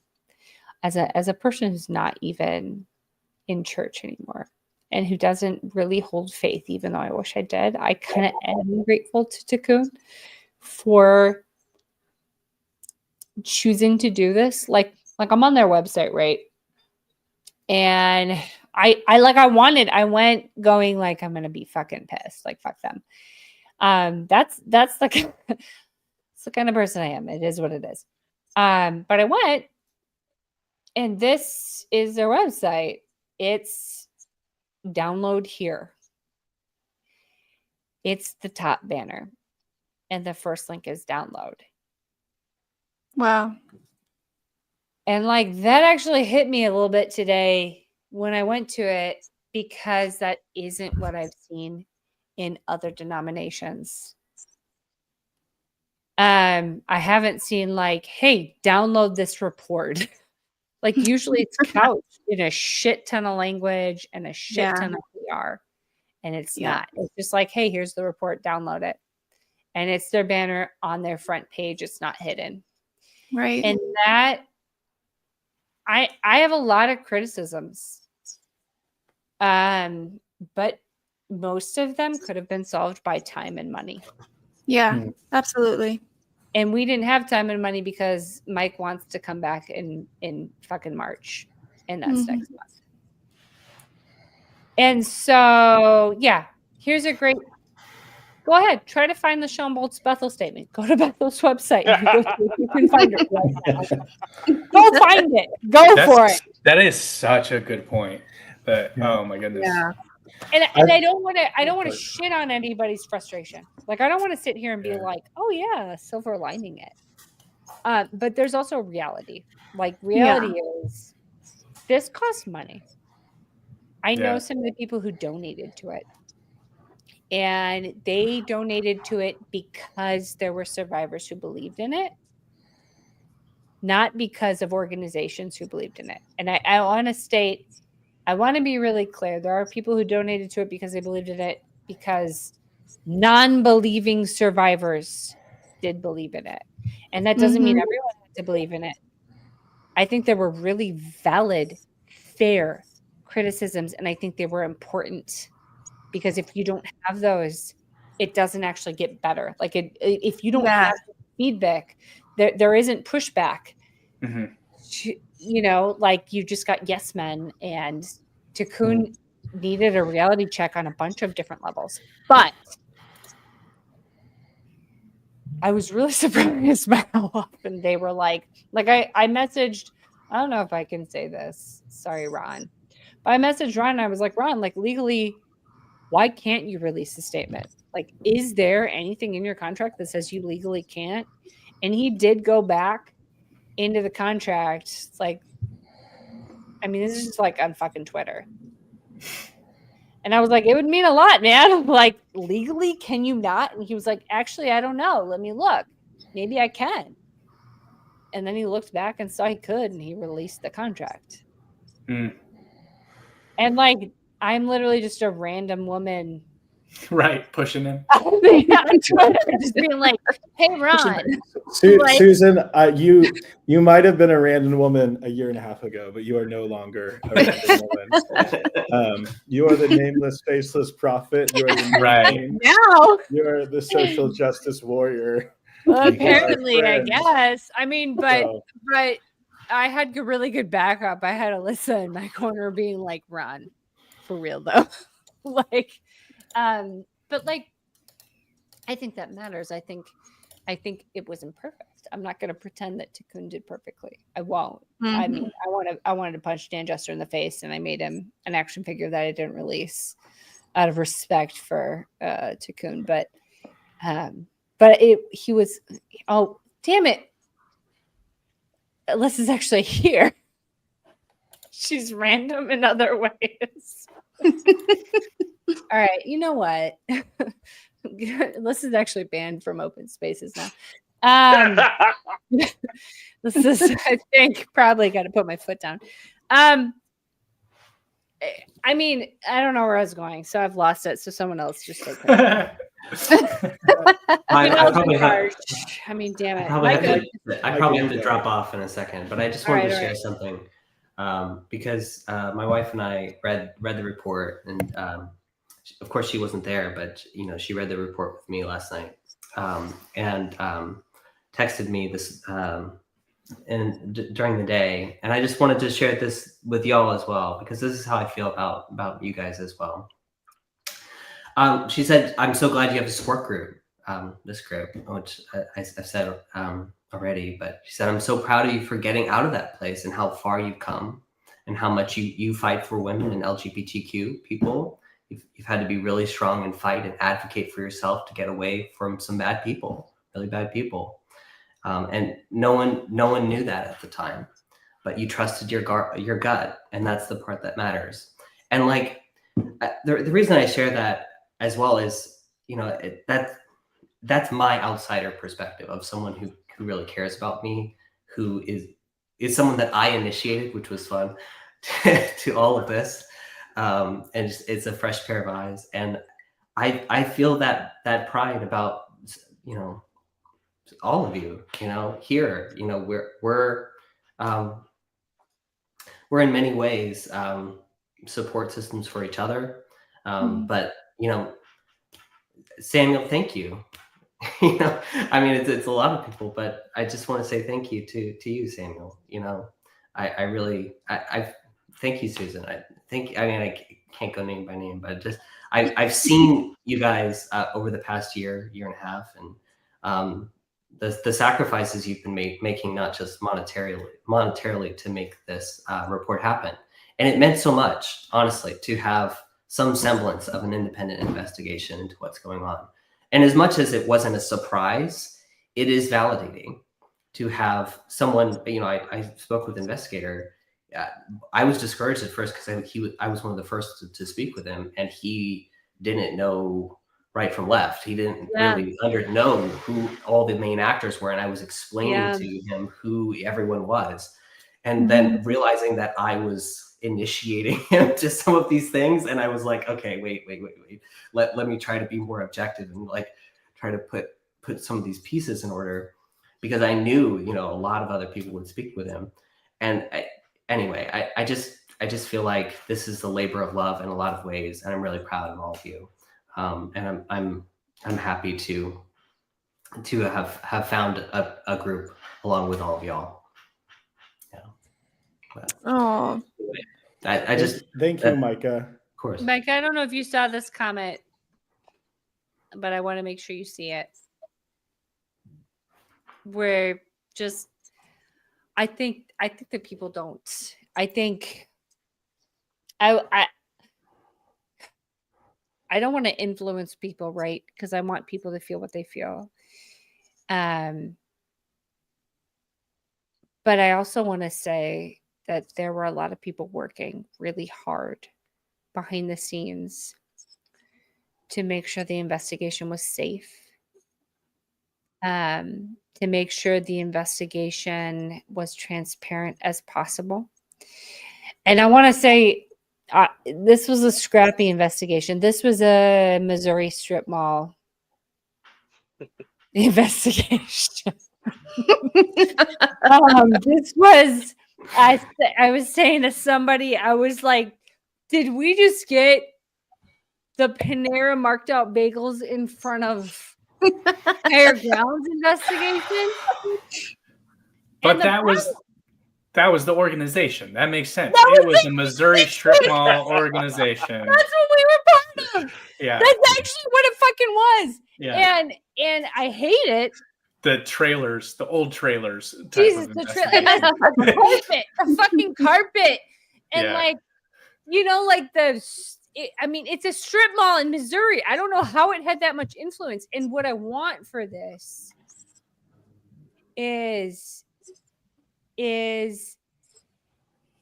Nana for You's report right here. Nana for You's report.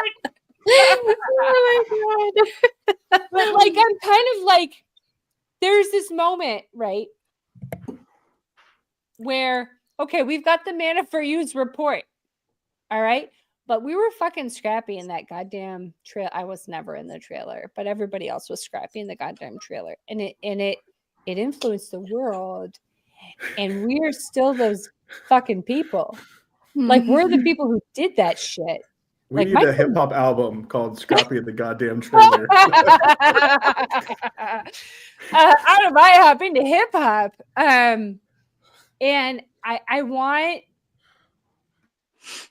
I want us to take this fucking thing, and I want us to do what we did for Mike with the trailers, and I want to make a mark in the charismatic world with it, right? Because I think we could. I actually think we could. Oh, here, Alyssa's got a whole comment. My hope is, as we've seen before, courage will beget courage. I feel the disappointments today massively, and I can't help but wonder what will actually come next. Yeah. Well said. I think it's actually already happening. Like, there's so much happening behind the scenes, and hearing different people's stories and these passion projects that are being birthed out of this. That, like, I know people that have already started writing books. I know that for myself, I've had extensive dialogues at my university in several of my classes about my experiences and wanting to publish a paper at the university about this whole ordeal, and just how important it is to get this on the map, to have historical documents about how pervasive this is, and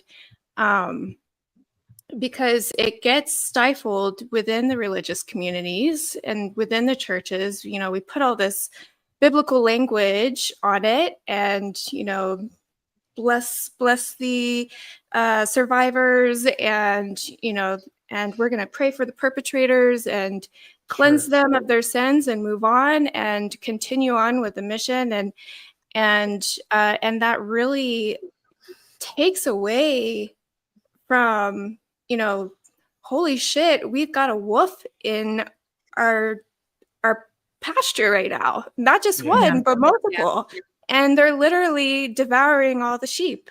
And so really calling it for what it is, which I do appreciate from the report, of saying, like, this was rape. This was full on sexual assault and abuse. And we're not going to cut it down into, some immorality. Like, he didn't follow his marriage vows or whatever. Like, no, fuck that shit. Like, that's fucking noise. We need to call it for what it is and hold them accountable. And this is not something 100%. That you can pray down or forgive away. These are perpetrators that continue in these cycles.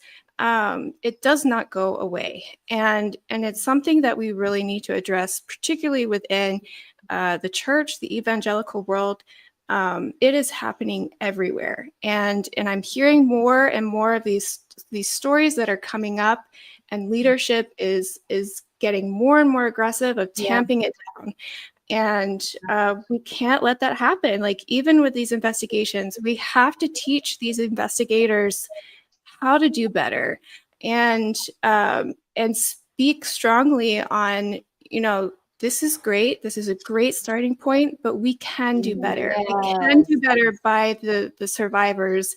And because there is no framework for this right now. There is no framework for, how do we protect our survivors? How do we advocate for them adequately and ensure that they are safe, that they feel like they can trust the process, and that they are well spoken for, that they have their needs met? Are they getting therapy? Are they getting support services? And so what I'm loving that's coming out of this is that this is not like an ending point or even a midpoint, but I see it more as a beginning point of really changing how we're approaching these really massive problems in the church, and giving a voice to those who have been silenced for generations, and really standing up and saying, like, this has to change.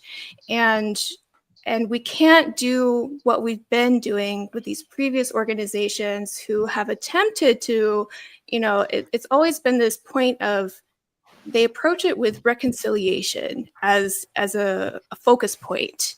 And unfortunately, with massive systems of oppression and abuse, like you really can't reconcile.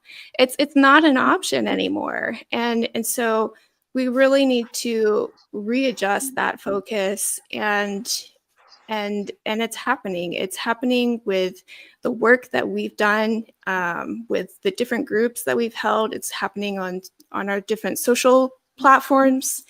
I love that we've all been able to, yes, there have been disagreements and moments of tension, but we've still been able to come together at different points and join as a force to ensure that we are standing for our survivors and ensuring that this does not go away. And I really love, especially, that we have been able to provide spaces that feel safe, because for so long, so many of us, we were in spaces that were supposed to be safe. We were with people that were supposed to be safe, places that were supposed to be holy and consecrated and sanctified, and they were not. And so for me, my biggest struggle, I couldn't even pray anymore because that was tainted. And so not being able to engage spiritually, not being able to step foot back into a place of worship, that destroyed me, because that was my entire identity for most of my life. So not being able to allow myself to enter back into those most precious sacred spaces that I held for so long, and losing the support system and the family and the community that I once had that were connected to those spaces. It was huge for me to be able to be a part of a space like RFI, where I could finally re-engage with others that understood, I went through that, and that was so painful, and process this together, and we can find a way forward, and provide resources that not even, our average therapist was not even able to respond to. So I could go on forever about this stuff, but it's happening. I'm feeling good. I'm feeling like a vibe here that I'm loving. I want to pull up one comment real quick. Let me find it. I start it for myself. Okay. And this is significant. The mark has already started. Nearly every scandal since a survivor or whistleblower has said, I have. Yeah. And this, so to give you some context, Alyssa has had contact with people from Morningstar. She and I have both talked with the Morningstar victims and advocates. She's connected to Bethel, connected to Daystar. Alyssa has I would say she's got a pulse on the wider charismatic survivor community.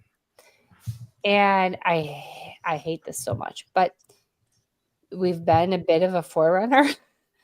No. I'm saying this as a non-Christian.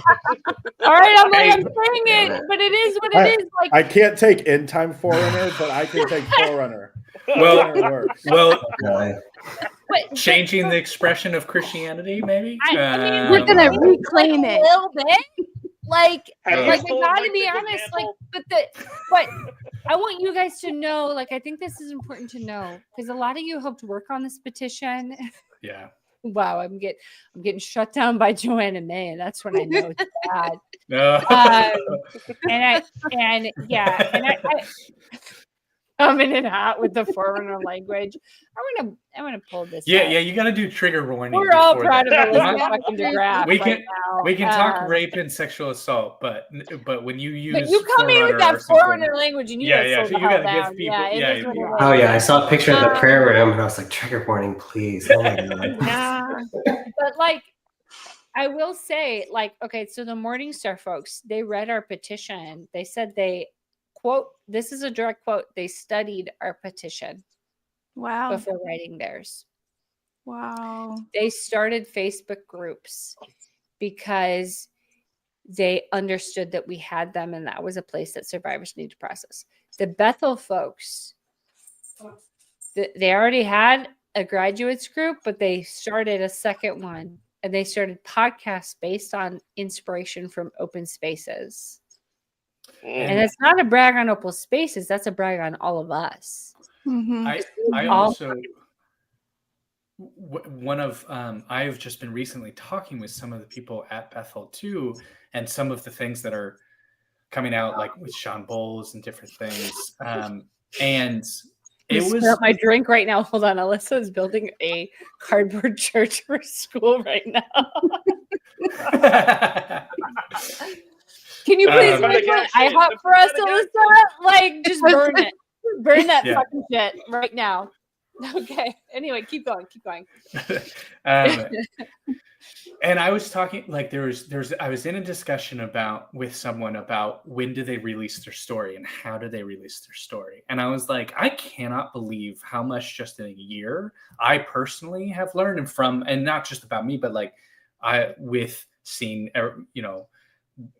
everything that's gone on with Deborah and my mom and Tammy, and how their stories came out and how they were received, and the battles that we all had to fight behind the scenes to have those stories be credible and everything like that.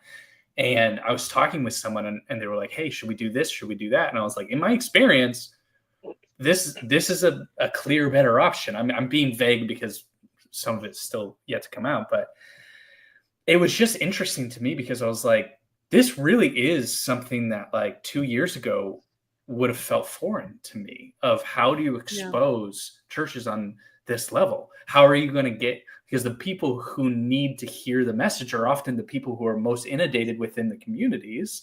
Yep. And so how do you reach the people who are actually within the communities? It's easier if you're like, you want to criticize from outside, but like, how do you do it while caring about the people who are still in it or halfway in or halfway out? And these communities of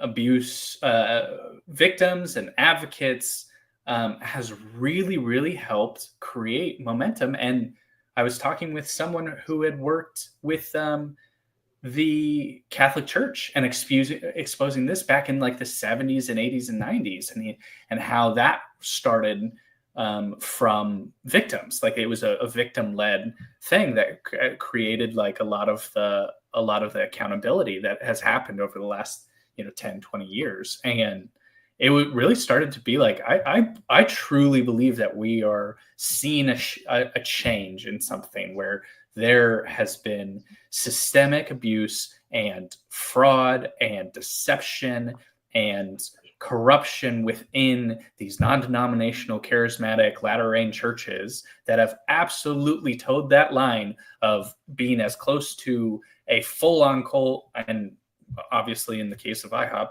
just passing that line and becoming a full-on cult.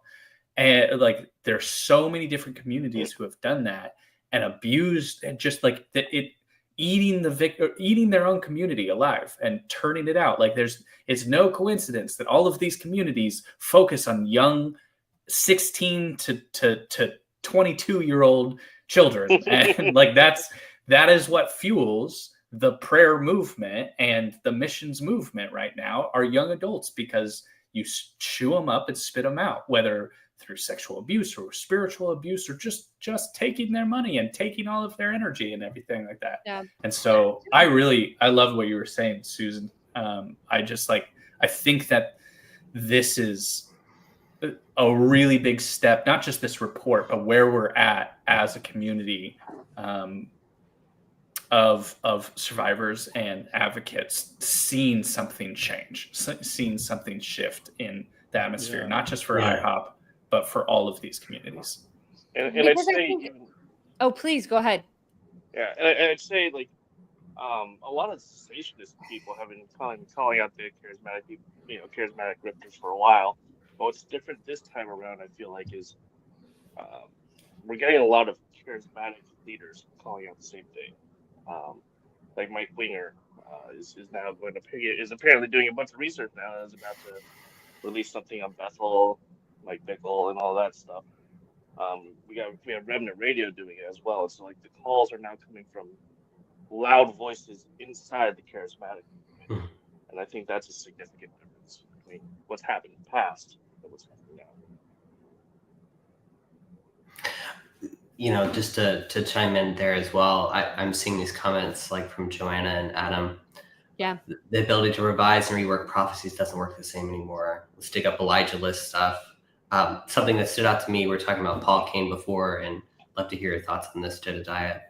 From page 31, according to IW 14, Bickle would also use people to help with his prophetic manipulation, such as charismatic minister Paul Cain, feeding him, Cain, information about certain women that Bickle was pursuing. By presenting himself as a spiritual authority with divine insight, and manipulated victims of believing higher power guided his actions, so on and so forth. But that was shocking to me in a little bit. I don't know why it was, but I was like, oh my God, like they work together. I just was flabbergasted.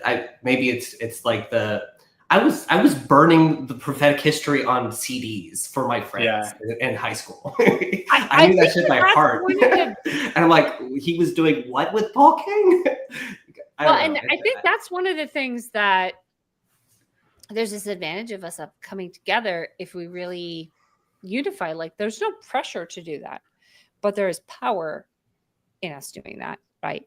Because I think part of it is there's this grief at seeing that it perpetuated. Like I lived in Kansas City for another 15 years and it was so painful.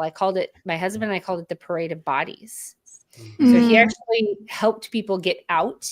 He was a recruiter at the time. He helped them come up with resumes and leverage their IHOP experience creatively. And I just want to give a little shout out to the IHOP KC media department, which was like the only legitimate experience. There was like a real passion from the IHOP KC media department to actually give real credentials to people. And they actually did a fucking good job, because the number of people who came from IHOP's media department into agencies where they got legitimate jobs was like a shit ton of people. They had real experience because there were some people who were really passionate there, including like the Halls were part of that. And like, I do want to just say that, like, I know that we can have all kinds of mixed feelings, but there were people, and I'm saying this as a not Christian who fucking hates IHOP. There were people who really believed in it and they were doing a good job. And I'm not going to pretend that wasn't the case. I'm just not. So anyway, my husband did that for a while. I lost my train of thought because that's what I do on the parade of bodies. Yeah, the train of bodies. So, you know, like there was a literal train of bodies, but I don't know why I was talking about the train of bodies. Samuel, did you have a thought? Yeah, let's go to Samuel. I saw his finger up, so I just wanted to. Let's move. Let's shift. And since Brantley isn't there, I figured because I got the long hair, I could just take off the role. I think that was appropriate. That was really. He has the mantle. Yeah, I took the mantle. Yeah. But once you cut it off, you know it's gone. No, don't cut it off. It's a Samson moment for you. That's bad. Don't do it. Well, I just want to say the advocacy community is in good hands. I mean, it's just like sitting here and hearing. Is it Janelle? Have I ever met you before? Is that how I say your name? How do you say your name? Yeah, Janelle. Yes. Thank you for what you shared. I mean, that was inspiring. Yeah, I mean, thank you for all of you for what you shared. But like, I hit a wall like 3 months ago where my health, just every area of my life. And I was like, I have to step away from this and just heal. And it is beautiful seeing so many people share their hearts and knowing what all the work that's been put in this. because it really is in good hands. Like there really is space for some of us to heal and to step aside and say, I can't carry this load, and let other people fill the vacuum, because like the illusion is that like, if there isn't that one person doing it, then it's not going to work out. In reality, sometimes you go sit on the bench and the person goes on the court and you're like, this is amazing. Like what you were sharing, Janelle, was so amazing. So like, I just want to say, every time I've only joined open spaces a few times, but every time I've joined to share something that I think was like unique contribution. And then I get into StreamYard and then I hear everyone else and I'm just like, this is incredible. I don't have anything else to say. And I don't just mean that as like to be encouraging. I really mean that. And one of the things that really stuck out to me, hearing all of your hearts, is, my wife's a therapist. She works she works with people with severe mental illness and the homeless population in Lexington, Kentucky. She's a therapist. So I learned a lot about psychology from her. And just one of the things that she often talks to me about is just splitting that when human beings have cognitive dissonance, it's really hard to maintain cognitive dissonance. And so we often split and we either go all bad or all good. We divinize people or we demonize people. It's just like, it's very hard to live in cognitive dissonance. And as I was hearing the different perspectives, I feel like there was this like coin of our experience related to this report. And on one side is gratitude and the other side is grief. And the gratitude is we've taken a few steps forward. Yeah. And the grief is we didn't take near as much as we were hoping. Yeah. And like the grief and the gratitude and the grief. And so it's like, and I was even thinking about Jed, what you said about like that footing, like from a historical macro level perspective, it's so true. And it's like, in some sense, we're on this like steep mountain face, like a mountaineer, and we're trying to get footing to get up it. And we were hoping that when this report landed, we could all exhale and say, there is one definitive place where all the stories are that we can kind of be like, it's case is closed, right? Like go to that report. Yeah. And in reality, this will really get me in trouble. If I had to choose this report or all of the articles and podcasts online, I would take that. Like I would take the articles and from journalists and from podcasts, like that is more robust than the report. But here, sure. And so there's a lot of grief reading the report. Like where is all that? And at the same time, I've been on podcasts. I've shared my perspective. It's not from the public's perspective. It doesn't have the same amount of weight as someone really weighing through all the evidence. And so what I would say is it's not the public report versus this investigative report. Actually, investigative report goes hand in hand with the public report. Absolutely. And we're building momentum, and maybe it's not what we were hoping for in every way. And I think there are some things that need to be revised and corrected. I really agree with Susan. I really think if there would have been a period to send each survivor their section and said, does this adequately represent, a lot of could have been saved. I mean, also I'm a copywriter and an editor. Yep. Could have someone just proofread the damn document? Like it is anyway. So that's like, but we have an opportunity, I think. There's three main survivor groups. There might be four, but I think there's three main survivor groups. There's open spaces, there's RFI, and then there's Sierra Wilson, where are you? Help me out here. Jen, fuck. So I'm not in the third, to be fair. Because I've been giving all of them. Okay, what's the third one called though? I don't remember. See, you don't even know. I don't even know what my own groups are. You can't. I'm the admin of other some. one. Jesus. Okay, Sounds like so poor there's three marketing. main whatever, and they're all different flavors. Life after IHOP KC. Life after okay. Oh my God, she comes back with, do we have a name? What was the question? It was, what is the name of the third survivor group? Whatever. That just shows how cohesive we are. We're all like, whatever. The name doesn't matter. This is a big conspiracy, isn't it? I have KC survivors. Thank you, Nicole. So there's three major survivor groups. Life after IHOP Casey. Thank you, Sierra. Okay, Jesus, I'm so sorry. I'm not in it. Right. You know. A post-rainwater community. We're gonna I'm pretend I didn't put that on screen real quick. The third survivor group. gonna make another one and call it the fifth survivor group and just confuse people. Confuse everyone. Yeah. But my point is that we've got multiple survivor groups, and we have an opportunity here because what is incredible is the Brown investigation. So I've talked to some of the Brown victims, and they said that, and I want you to hear this. This is really important to hear. So the survivors of Dr. Brown said that their inspiration for coming forward was twofold. It was one, hearing all of us online, and two, realizing we would back them.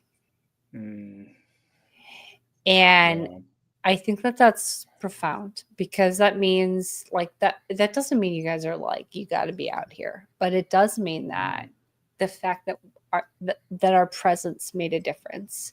Yeah. And I heard something from someone else. They're a survivor from a different a different stream of Christianity. And they said that there was, among the advocacy community, they had never seen a response like I have Casey's ever.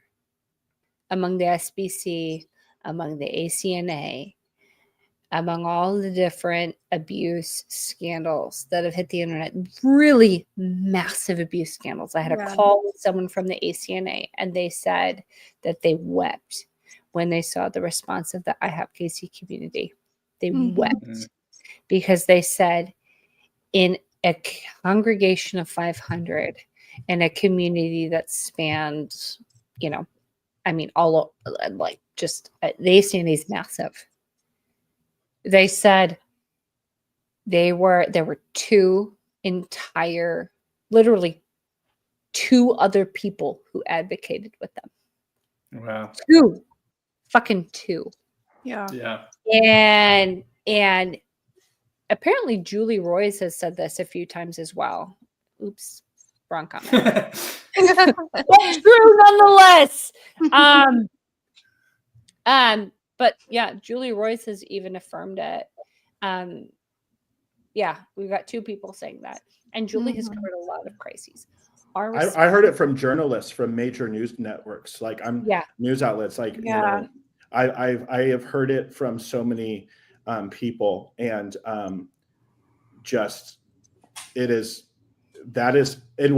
this is something I think that plays. Sorry to kind of cut you off, Susan. No, please. This cuts into this gratitude grief point, right? Yes. We are clearing bars that, and by say we, I mean the collective, right. We are clearing bars that have not been cleared in many places and spaces. Yeah. And some of these bars are so damn low. I gotta show you. Yeah. Oh, sorry. No, keep going while I pull it up. That's the tension. Bill Maher calls it the soft bigotry of low expectations. Yeah. And so it's like, think of the first Tikkun report, and they're like, we have leaders who can have their own opinions, and it doesn't have to represent our organization. Well, that was quickly unfolded into their rebuke of Ron and their follow-up response, which is insane. But people were like clapping, like, you could be a free thinker. And I'm sitting there like, that's the lowest possible bar. Like, we have a person or organization that can have their own thoughts, and they can share those, and it doesn't have to represent our ideological power structure. And they're like, that's so amazing. And I'm thinking, that's the lowest possible bar for being free thinking. But in Christian spaces, and you were mentioning the ACNA, Susan, I have not seen the same response in the ACNA. It has pained my heart. And as someone who's in the ACNA, the bars, it's amazing how just low these bars are. And I've just seen it. Like we are like going over these bars. And I'll say this, and I really will wrap up this point, but I want to say thank you all for walking with these former leaders like my dad, who have been on a steep learning curve, I was watching that video from 10 years ago where my dad was getting up and he like did what he did was just he backed Mike. He made Mike more palatable. He did the like more broad mainstream evangelical Asbury seminary Alan Hood whitewash of Mike Bickle, right? This is anyway. So that description is just peak. Yeah, and you're like, and I'm watching that from 10 years ago, and I'm like, oh my gosh. And I want to say when my dad first Jane Doe, and I guess now Jane Doe, it's public knowledge, all my muscle memory for confidentiality. So Deborah is like worked in. Yeah. So Deborah Perkins, like when she first went to my dad, he really thought that passage in Timothy, which is like, don't entertain an accusation against an elder unless there are 3 witnesses. His hermeneutic was 3 victims.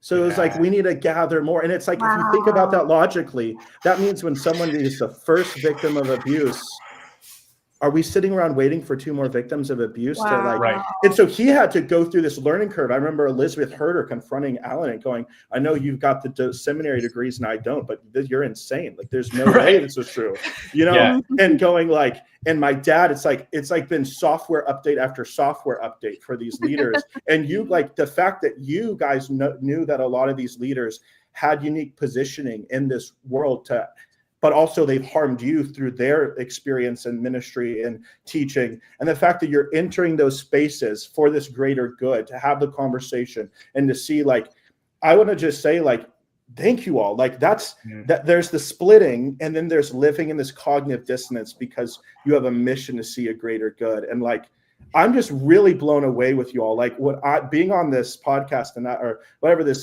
space tonight, I'm like, I actually see an advocacy community that has also done their software updates. Like you guys, some of you had experience in advocacy before this, some of you didn't, but I'm looking at this and going like, this is amazing. Like the work you all are going to do in the future, doing now in the future is going to bring so much more goodness in the world. So like, I'm going to tune off. Thank you. Thank you. This is in good hands. I'm trying to wrap up this week and going back to like losing weight and taking my wife on dates and preparing for a baby and being healthy and going to therapy for PTSD and like all this stuff. Yeah. But like, it's in good hands. Like, I don't have to keep killing myself. Like, look at you all. Like, thank you. So anyway, bottom of my heart. Yeah, we're with you. Thanks, Samuel. Okay, I gotta share something with you guys real quick. Yeah. And it's horrible, but shit. Kind of this, it is the way. This is the information that happened right after Bob Jones was removed for sexual misconduct. This is. Okay. I don't know if you guys. I'm trying to share it, but I don't know if it's coming up. So if not, here, I got you. Oh, there we go. Okay, so. Again, the bar is in absolute hell here, and I don't want to be like, see, we cleared this bar. This response is better. But this is legitimately, so this is right after the Ernie Gruen report came out. So this is 1991, and all of the attention has been on the sort of Kansas City prophets, and Bob Jones is a big deal at this time. And this is the only news article that I have ever found that even references this. And I have one more for you later, but yes. Yeah. Okay, great. There might be okay, great. But there's a charisma news. I don't know if it's charisma news or if it's something else. I can't remember, but there is one more. But yeah, I'm with you. Okay. I'm 100% with you. There's barely anything. So anyway, Minister Bob Jones removed after confession of sexual misconduct. An associate of the Latham Church has been removed from his ministry duties after a confession of sexual misconduct involving 2 area parishioners. Bob Jones, confessed Saturday to sexual misconduct with 2 women who attended Vineyard Church in the Kansas City area, said Ken, this guy, North American coordinator for the Association of Vineyard Churches. Jones, 63, was removed from his church duties for an undetermined amount of time. While ministering at the church's national headquarters in Anaheim, California last week, Jones was confronted with allegations of the incident by several close friends. The 2 women, after confronting Jones with their concerns about the possible impropriety of the incident, brought it to attention of church leaders in Kansas City. This is really what I wanted to say. When confronted, Golskin said Jones confessed to the allegations. He was ministering here in California on Saturday. Golskin, or however you say his name, said he was very effective and helpful. He's a sweet guy. Separate from the incident, he's a sweet guy. Separate from the time that he used prophecy to sexually manipulate a mother and her daughter from taking their tops and suckled on their breasts. He's a great guy. Other than that, sweet. Fucking he's sweet. a great, good just man. I love him. Have him for dinner tomorrow. That was legitimately, I bring that up to be like, it is shocking how horrible the response has been forever in regards to sexual abuse, specifically within the charismatic community. I'd just like to bring up some community responses real quick. Yeah. At least people are. I mean, but also, I guess to some extent, can you imagine if this happened now? The only reason it didn't is because Deborah fought for herself, and then there was a snowball. Like, the only reason that didn't happen in this situation was because of advocates and because of brave victims. Like, that's it. The community is the same. The technology is still sort of similar. Like, they had, I mean, obviously we have social media that helps with this, but like, it legitimately was just about bravery and advocacy. I want to pitch 2 things while we're all here. And one is that the IHOP advocacy communities form some kind of fuck you collective. The super group. Yeah. Because we have not had a collective voice.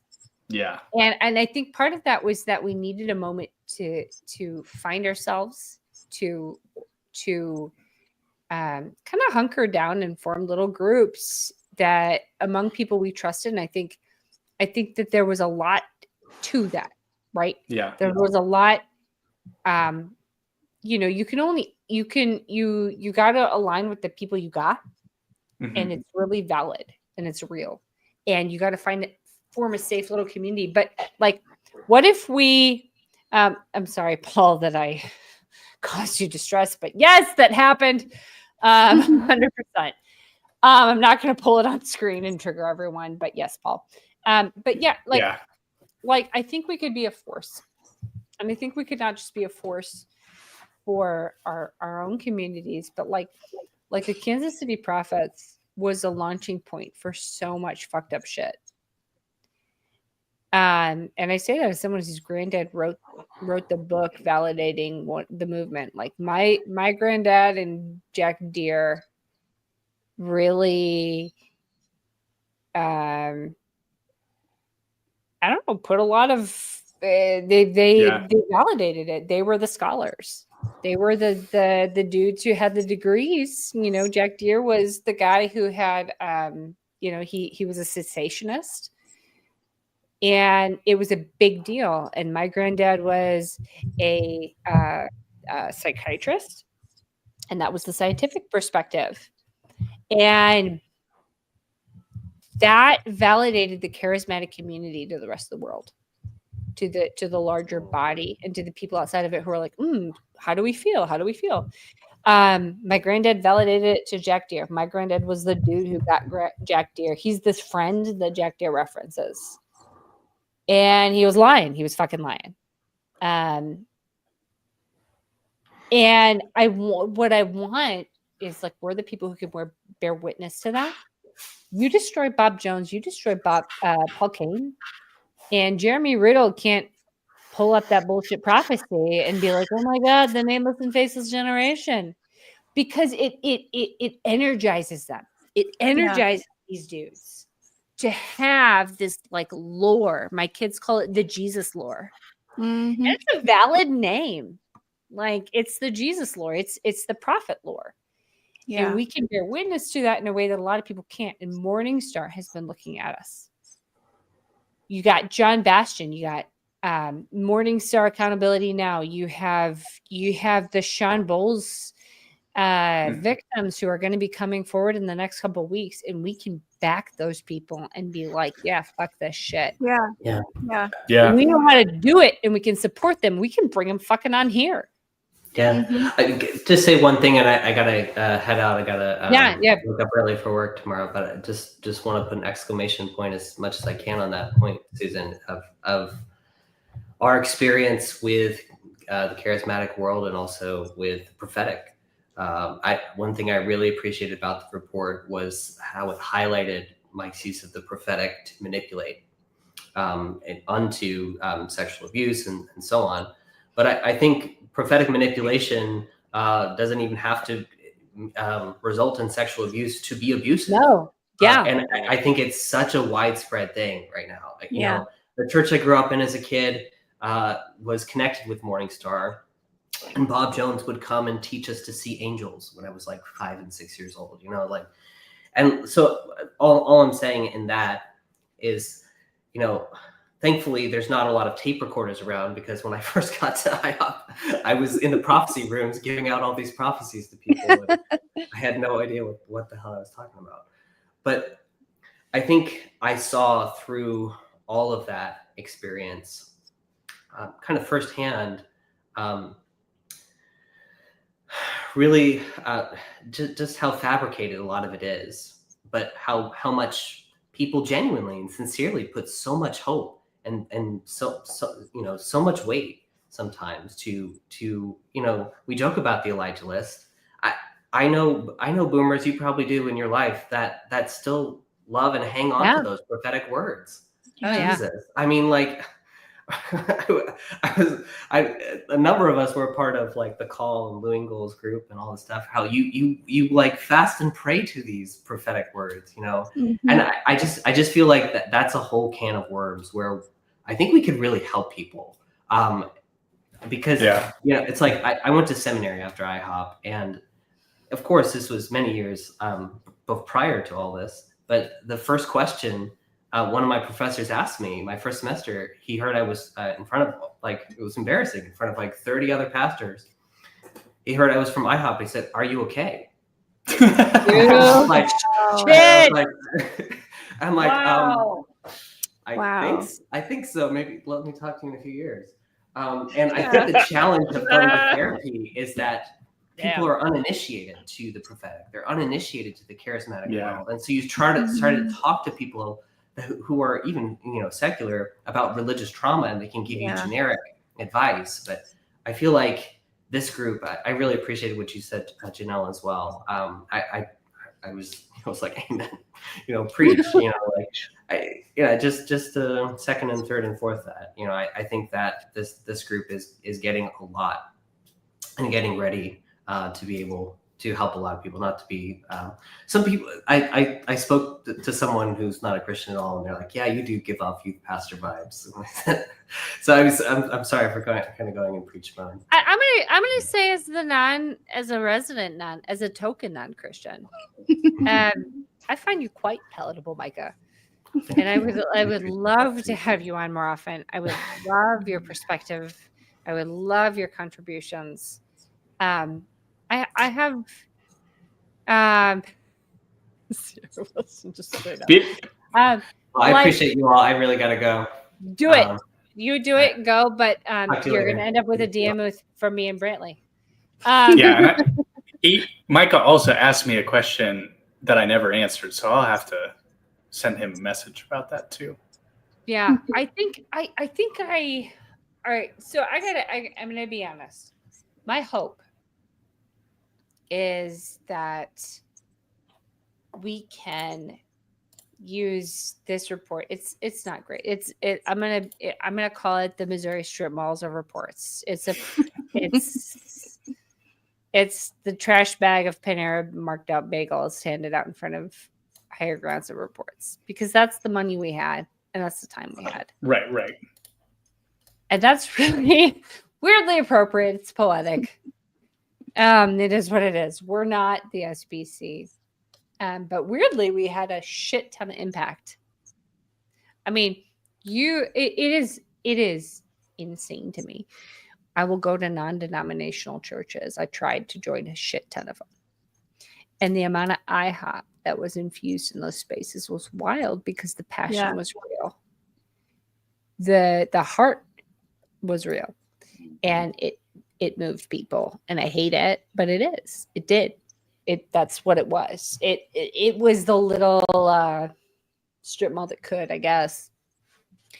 And my hope is that there's enough of us who are invested that if we want to, there's not pressure, but if we want to, I think that we could catch a lot of people. We could help a lot of people. We could support a lot of people. Mm-hmm.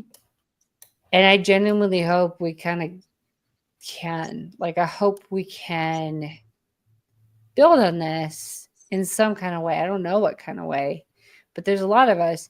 And so I was reading, Dr. Steve Hassan. He's a cult expert. He's the bite model of behavioral information. So it's like the bite model is behavior, information. I don't know what T stands for. And then E stands for something too. I think it's environment. Emotions. Someone smarter. Emotions. Thank you, Mr. Juan. What does T stand for? Time? Time. It is time, yeah. So IHOP was a cult when I did the bite model. A lot of churches are cults, actually. And one of the things he said was, though, that was so affirming. Behavior, information, thought, and emotion. Thank you, Paul. Thank you so much, Paul. One of the things that was so helpful was understanding that cults, it isn't that they collect stupid people. They collect the most idealistic, intelligent people that they can. People who are incredibly motivated, people who are incredibly hardworking, people who want to change the world. And that is who we were.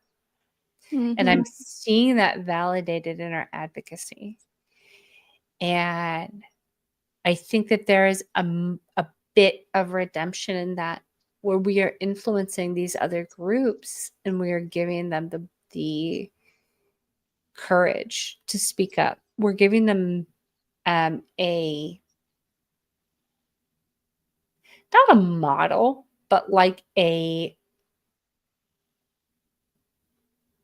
idea of what it could look like. Yeah, like the tools and resources that they can kind of look at and say, oh, like, this is how we can do it. Yeah. And we're not divided among religious versus non-religious. We've really unified. Yeah. Like, just right on here, we've got non-Christian. I don't know what you are, non-Christian. Maybe Janelle? Me? I don't identify as a Christian. No. Okay. Yeah. So I don't identify. You don't identify. You identify. Joanna does. Sierra does. Mr. Juan does. So we got 3 and 3. We're like pretty fucking even. And that's insane to me. Yeah. And I respect all of you so much. That's fucking nuts. I've never seen that. Mm-hmm.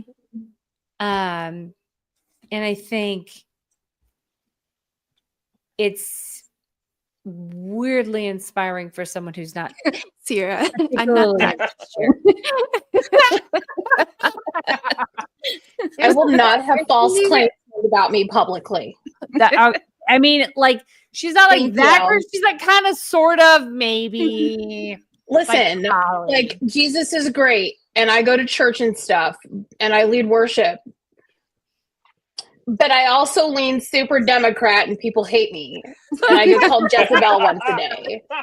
You can discount Sierra now because she probably voted for Bernie. She's a liberal demon. No, I voted for Kamala, and my church about themselves. So. All right, I'm in. Can't mute myself again. Yeah. But I think that I don't know. There's this like little bit of hope in me that we can be a space that catches people a little bit and empowers them a little bit. I don't think we have to drive everything or anything like that.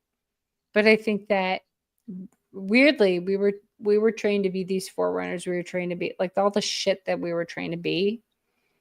Actually, as it touched on this like piece of who we actually are as people, right? We're like weirdly scrappy. We're like weirdly good at the shit we do. We're weirdly persistent and determined. And that has meant something in this space. And it's actually moved something forward because like I've followed Julia Royce for a fucking long time. I wanted her to cover. I used to comment constantly. I mean, I followed her for probably 6 years before all this shit. And I'd be like, you should investigate IHABKC, like at random in comments. And I have not seen the engagement that I have seen until our people came. Like we pushed it. And now Bethel people are starting to believe that the monster that is Bethel could be uncovered. Yeah. And so I don't want to be like, hey guys, just like run yourself into the ground 24/7. No.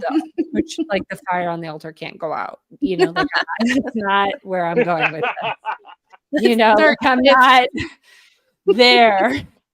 But I am saying, Brianna. yeah, this right here. Let's be behind one person or our own kids, and that's plenty. Exactly. Absolutely. Exactly. Can I add on to that actually? Just real quick, just speaking of fire on the altar never going out, I need to go to bed, so I gotta go too. I have to stop my fire. And I wanted to hear what Sierra and Joanna said, so I'll watch the video afterwards. So but thank you. Well, prepare yourself to be unimpressed. Okay. So have low expectations, please. All right. No, I forgot what I was gonna say. Damn it. What did you say, Sorry. Susan? What did you no, it's okay. What did you literally just say? I was talking about, I don't want that comment. Sorry. Yes, the comment. You got it.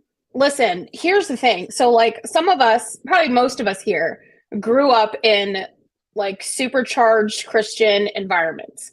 Yeah. We did IHOP, we did Bethel, we did Luengle, we hopped around to all the different ministries because they all told us that we were part of something really big. I bet 90% of us got prophetic words, that we were going to be, you're going to be the next Kim Walker. Your worship ministry is going to take off in your 30s. You're going to enter cities and people are going to know who you are. Missy Edwards. Come on now. Well, no, I didn't get that one. I didn't get that one. I got Kim Walker one years ago. And I'm almost 40 and I attend a church of 600 and I'm happy there and I love it. And I'm okay if that's as big as my ministry ever gets. But I think there's this toxicity that has crept into the charismatic movement that one, it targets that 17 to 23 age group. Because one, they're coming out of high school. They're like, that was me. I was coming out of high school. I had just finished YWAM. Yeah. And I was trying to figure out what my next step was going to be. And my friend Derek Laux had just come up and because I grew up with John and Tracy. I nannied their kids for years. Tracy's was like another mother to me for since I was like 12. And so Derek, he was up ministering at my church and he was like, listen, they're going to start a music school. You need to come down and intern so you can do the music school in a year. And so I did because again, like my brain, I'm 19 years old thinking IHOP is going to be the place that I'm going to be making that big impact post high school. Because when you're in high school, your world is high school. That's what you're doing. And after that, you're either going to ministry school, you're going to Bible school, or you're going to college, or you're working at a job. And I have always wanted to be in ministry, since I was 12. And so I feel like that when you are one of those people who is like, ministry is what you feel like God is calling you to do, and ministry is what you want to do, you're like a prime candidate for these ministries to drag you in, sell you on the culture, and then keep you there forever. Because you buy in on, you know, like your first day there, you're given like a freaking, you know, like book of CDs to listen to, telling you like, this is God ordained. And, you know, I didn't listen to 80% of it because I got really bored. And so I can't actually tell you what some of the prophetic history is, because I listened to like the first CD and I was like, this is stupid. I just want to like sing on a worship team. I was like, this is too much. It's so freaking much, dude. It was like 12 hours. 12 hours that they were like, yeah, I was not doing that. 12 fucking hours of this. I remember I remember being in the bathtub trying to listen on with my headphones and being like, I can't.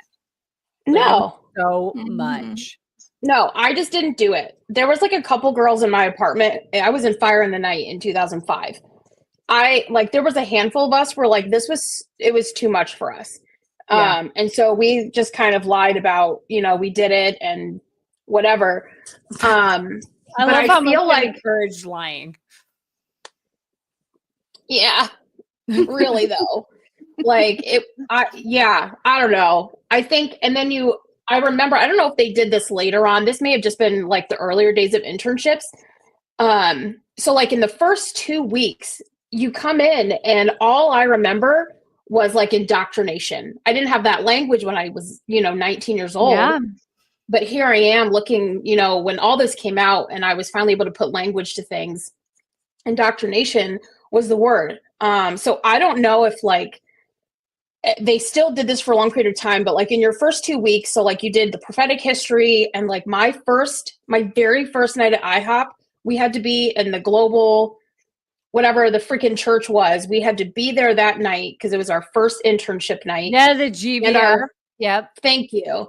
And our first teaching was on the freaking end times. Yeah. And I was someone who dealt with fear from childhood sexual abuse and trauma being in the foster care system. Yeah. So I came into an environment where fear was all I dealt with 24 hours a day. And then having that punch down your face. Yeah. And then they drained you emotionally. They had this like a full day. And this is what I'm saying. I don't know if they still do this. They shoved us all in a room for like, it was like 2 days of like deep inner healing where all we did was like deal with our trauma. Right. And like, but there was no therapy. There was no like, it was just like, we're a safe place and we're going to pray for you. And then they like emotionally charged us to feel all these feelings and have all these big emotions. And then we're bawling our eyes out at an altar and we're crying. And I remember like, they were like praying for like the mother wounds with the women, and they like told all the guys. Loved that. Yeah, dude. I remember him saying to me, "You will never be like released into your destiny until you deal with your mother wound." And I swear to God, I asked my mom later. I was like, "Hey, question. Hey, did I have leadership like ask you if we got along?" And she was like, "Yeah." And I was like, "Motherfucker, like that was a word." That's fantastic. And what they would do, they were sourcing your history to leverage it manipulatively. And it fucking sucks because, I did have a mother wound. Yeah, I did. And I was really hurt by my mother at that time. And that is also part of how they leveraged support from your parents while still my mom couldn't get hold of me. They were terrified. But then, I am primed to address my wound with my mother and reconcile so I can step into my destiny as Misty Edwards 2.0. Which I didn't even know I was actually Misty 3.0 because Joanna was 2.0. Actually, when I was there, I thought Joanna was going to be the next Misty Edwards. Right. You had no idea who I was.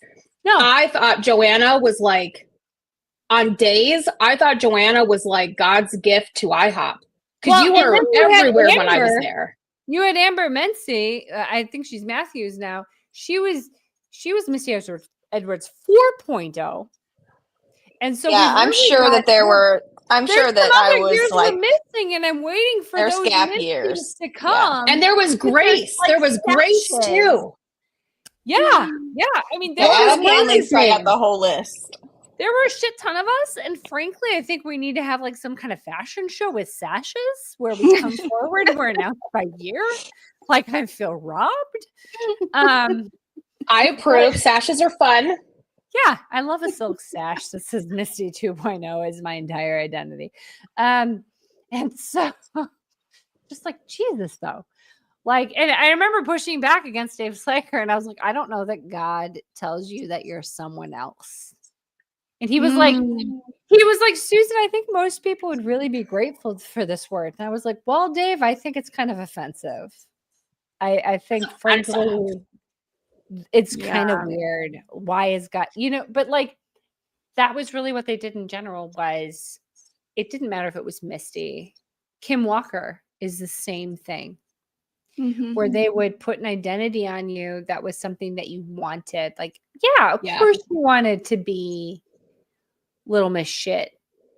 Mm-hmm. Like, obviously that's what you wanted to be. That was a symbol. And they made Misty a symbol of, and I don't mean to like isolate her, but like whatever she was our Kim Walker Smith.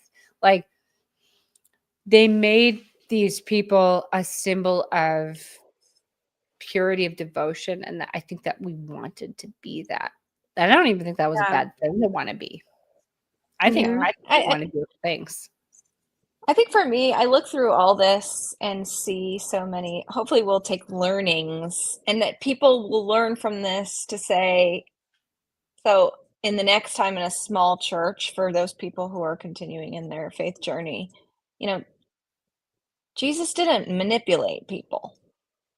Yeah. And when people are operating in manipulation and coercive control, that at least there's that shift that immediately goes, you know what? Jesus isn't like that. And if you're being like that, you're cooperating with something that isn't in agreement with the way that Jesus operated. Yeah. You didn't see Jesus running around calling people the next, you're going to be the next Mary of Bethany. And you're like, oh, okay. Yeah. It's just the whole thing. Yeah. Love that. Great word.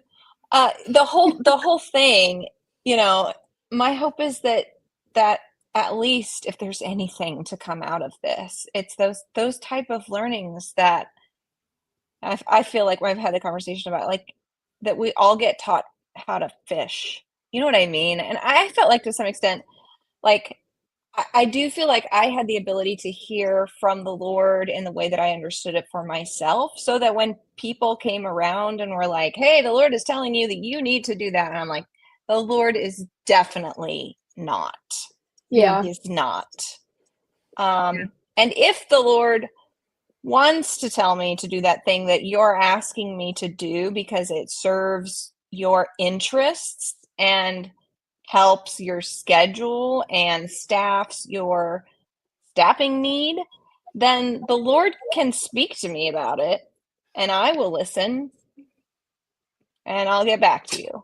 But it's like just go ahead. I mean, it's that right there though. It's I remember saying, because at the time I still held faith, to Dave, I remember saying, if the Lord wants me to do that, then he can fucking show up in my bedroom. I didn't say fucking, but I said he can show up in my bedroom. He could send any number of, but he didn't tell me. And so I have no idea if God spoke to you. And sorry, I can't handle this comment. Who wants to be the next show? I need to see myself out. I'm out of control. I mean, Esther is a terrible word. It's a terrible word. She was a human trafficking victim. A sex trafficking victim. Thank you. Just put a moratorium on any Esther words ever. That'd be great. Let's just talk Legit, about though. that. And I think that, and I think that these kinds of abuses have been happening probably for decades. I think they peaked because I think that there was a while when the media and newsletters, tapes, CDs, that kind of shit really pushed them forward in a way that couldn't be countered. Like you did have have to have a little money to produce a 12 CD set on the prophetic history. Even if your copyright was the right to copy. And now the playing field's a little bit leveled, and we have this moment that we've been capitalizing on, and it's something that we've trained for. I helped train it for us, trained us for it. And there's a little bit of redemption in that. As someone who sat and watched the parade of bodies, that's what Reef and I literally called it. We called it the parade of bodies at IHOP, because we would meet people who had just come for IHOP, and then we'd meet them again a couple of years later, and they'd be fucking broken. And it was brutal. Yeah. It was brutal as hell. Because at the time, both of us still had held faith, and we would watch the faith the shit get beat out of them, frankly. Like you said, Susan, I mean, angsty people did better. I mean, yeah, you know what I mean? Like, no, because they pushed harder. Were the most trusting, and in the sense of like, I don't even have words, but it's heartbreaking, because I think the people who were the purest in heart, right, who were the least skeptical, who were the most open, who were the most giving, who were the most kind, the people who I admired, who I was like, man, I wish I could be like that. I wish I could be less skeptical. I wish I could be less of a bitch about it. Frankly, those were the people who were just destroyed. Yeah. And it was heartbreaking to watch. Yeah. And yeah, Sherry, we are still going. We're still going. We have a lot to say, Sherry. Like Joanna and I just got here, so just got here, Sherry. Why are you on here, Sherry? I'm about to fire up an espresso. Here we go. To that point, it's the best of us was taken advantage of. Yes. Yeah. Mm-hmm. Yep. I think the beautiful thing, I think that was where Stephen Hassan was. He's literally a cult researcher. Hold on, let's pause. Jono went into the program. Can we please get a report of what the prayers are and whether it's Israel right at this moment? We need to know. We need to know. Please report back. So it's probably God and abortion and send revival to America. Send revival to America. Does anyone know what's the prayer? What is it again? I don't know. Wasn't it like God forgive our sins and the sins of our nation? Yeah. Something. End abortion and send revival to America. I love that we don't know. Okay. That's all I remember. Yeah. So, but I genuinely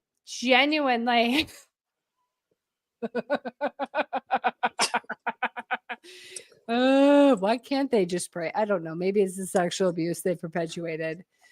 I bleed your blood. Jesus, there it is. Over my sins and the sins of this nation. Yeah.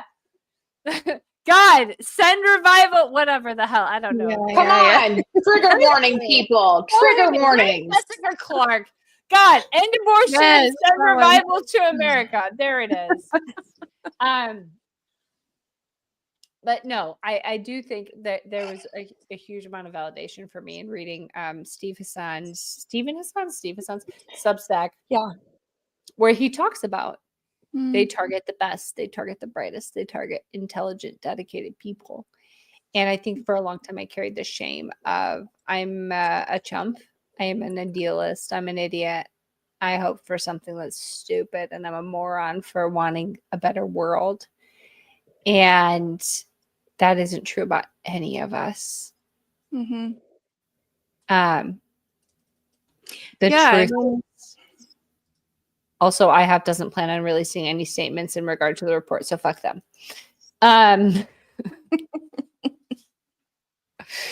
But I think that was their biggest mistake. I feel like I don't know. This entire thing also influences. I don't love to get too political because we're open spaces, but it does influence the shitty parts of our politics right now. It's being leveraged, and we are the people who can actually speak to that, and that is kind of encouraging to me. Yeah. Oh my God. Someone just said, I blink your blood over my sunset. I am deceased. Oh, man. Thank you, Mary. Y'all, the amount of times I wore freaking red tape. Okay, but I gotta say, we did a nice throwback to that with the protest, with the red tape. Yeah. That was a fun time. That was good. You know what's interesting to me that I've been like thinking about all day, and I've been kind of like, I've spent way too much time trolling people just to see, like, I know it's going to make me mad. I know it's just gonna, like, I'm an Enneagram 8, so like I love that for us. I feel anger very easily, but I don't feel it like at people I love, like, ever. Anger's not like an emotion I just sit around feeling all the time, but I go looking for it because I'm that person. So I like feed my own rage machine, which is really unhealthy. But like, I just want to know what's going on and like the other side of things. So today I spent like way too much time like watching Audra's Facebook to see if she'd make a post, and watching April and Shandy, whatever the hell her name is. There's a lot there, but yes. Bro, I literally don't care. She can go frolic in poison ivy. Yeah. I literally don't care. But I just sat and I was like waiting to see what all these people, Mike Brown I blocked, and Joanna disappeared because I trolled her for the longest time. And then I was like, yeah, I hit at a point where I couldn't handle the obnoxious anymore. And like, I know it's bad when I hit a point where I'm like, I can't with you anymore. I know it's bad. But the thing that's so hard for me in this whole freaking thing in the past 24 hours is that we actually had a quote third-party investigation that went in, and these and I'm sorry, I hate being like these people because I know they're humans. Audra and I were friends like ages ago, like literally ages ago. So like, it's not like it matters anymore. Audra because I looked like her. No, I was thinking it earlier actually, but I was like not going to, be the person that's like, oh my God, and make your day what it is. So, but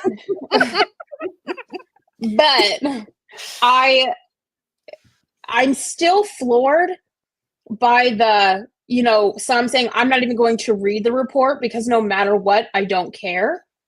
And then the other side saying, I forget one I saw earlier that was just basically like, it's just a bunch of lies and telling people not to give it any time of day. And I'm just like, and a question before I say the next thing I'm going to say, is open spaces a place where we don't get political? No, you can do, you get to be exactly who you are. You. Yeah. Okay. So I apologize ahead of time to people in the comments. Anik, I just want to say this is my go-to, like, because I don't want to be like, go play in traffic because that's really violent. So go frolic in poison ivy is what I say instead, because it's like just mean enough without being harmful. I mean, we're not involving other people. So reasonable. I listen, but I feel like we're seeing that even in like our political, like the Christian, like I feel like the Christian world is so what's the word, like it's so easy to drive us toward a certain way of thinking. And then once we hear it from a certain type of person, we jump on that bandwagon, and that is just the truth. It's like we're seeing it with Donald Trump right now. No matter what comes out, no matter what people say, you cannot change the minds of people who are like the hardcore extreme rights, no matter what comes out. And I see that with Mike. In this space, you can have voted for Trump. Like, I know people who voted for Trump. That is not the issue. The issue is not you voted for Trump. The issue is the cult of belief. Yes.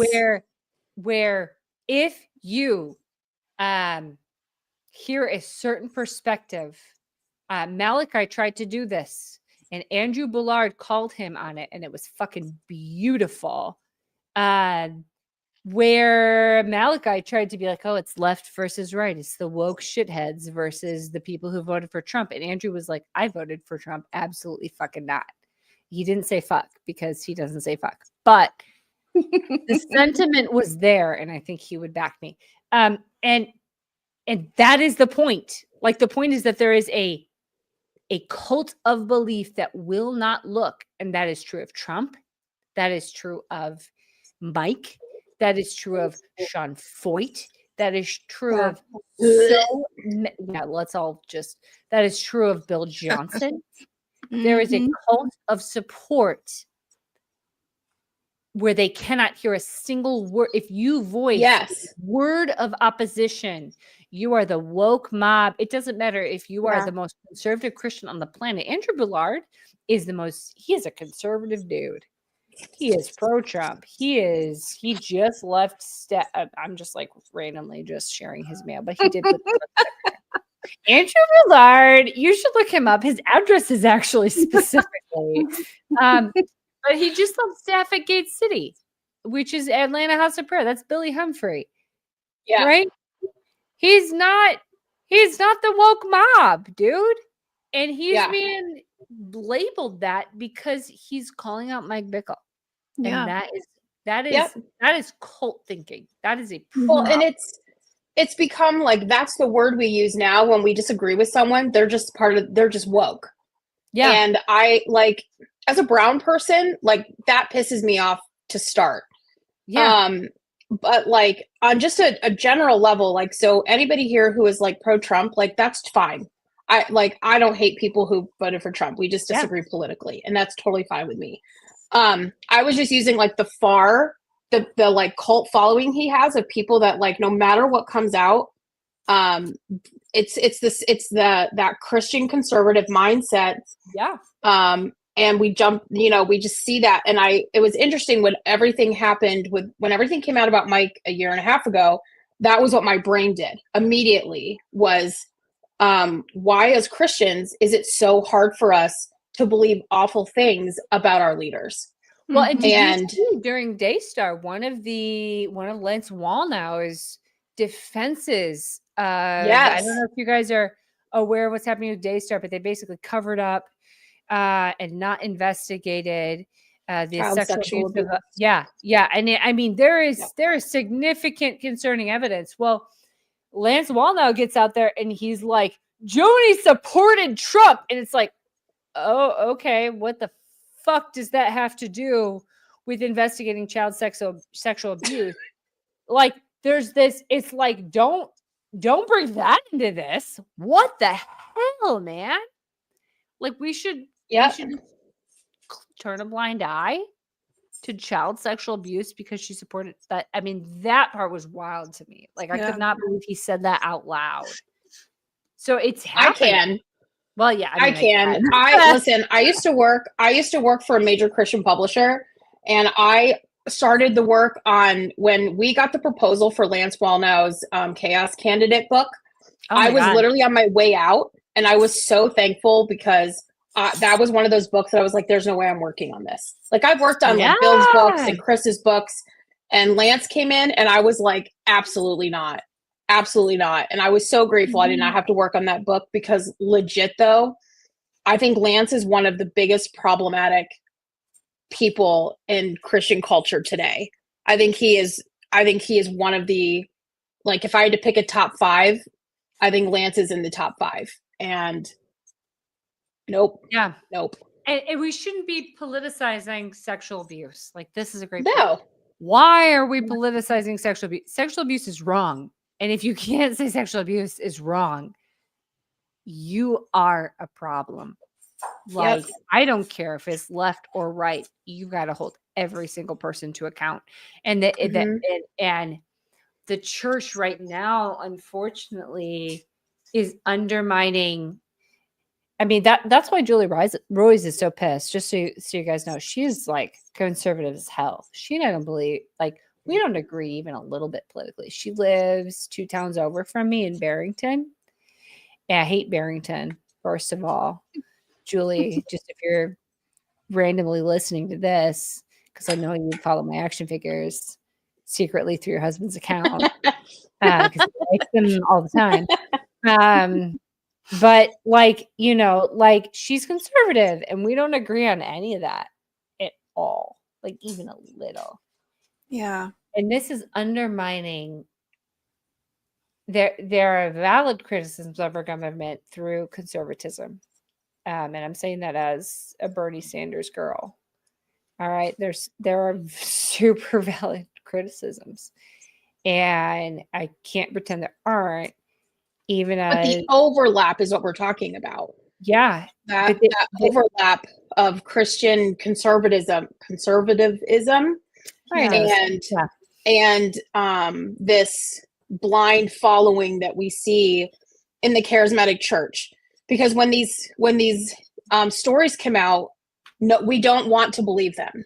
And I think part of it is because Christian celebrity culture has become so problematic, and it's become so like, it was like, and Joanna, you might be able to speak to this a little bit. I don't know, but as someone who really, my dream for years was to tour as a worship artist. I wanted to be doing what Carrie Job was doing. And I honestly thought, like, I had to really give that dream to the Lord, because every prophetic word I've received since I was 10 years old has been that I would travel and lead worship for like major conferences and venues. Mm-hmm. And I built a lot of my life on that, on those prophetic words.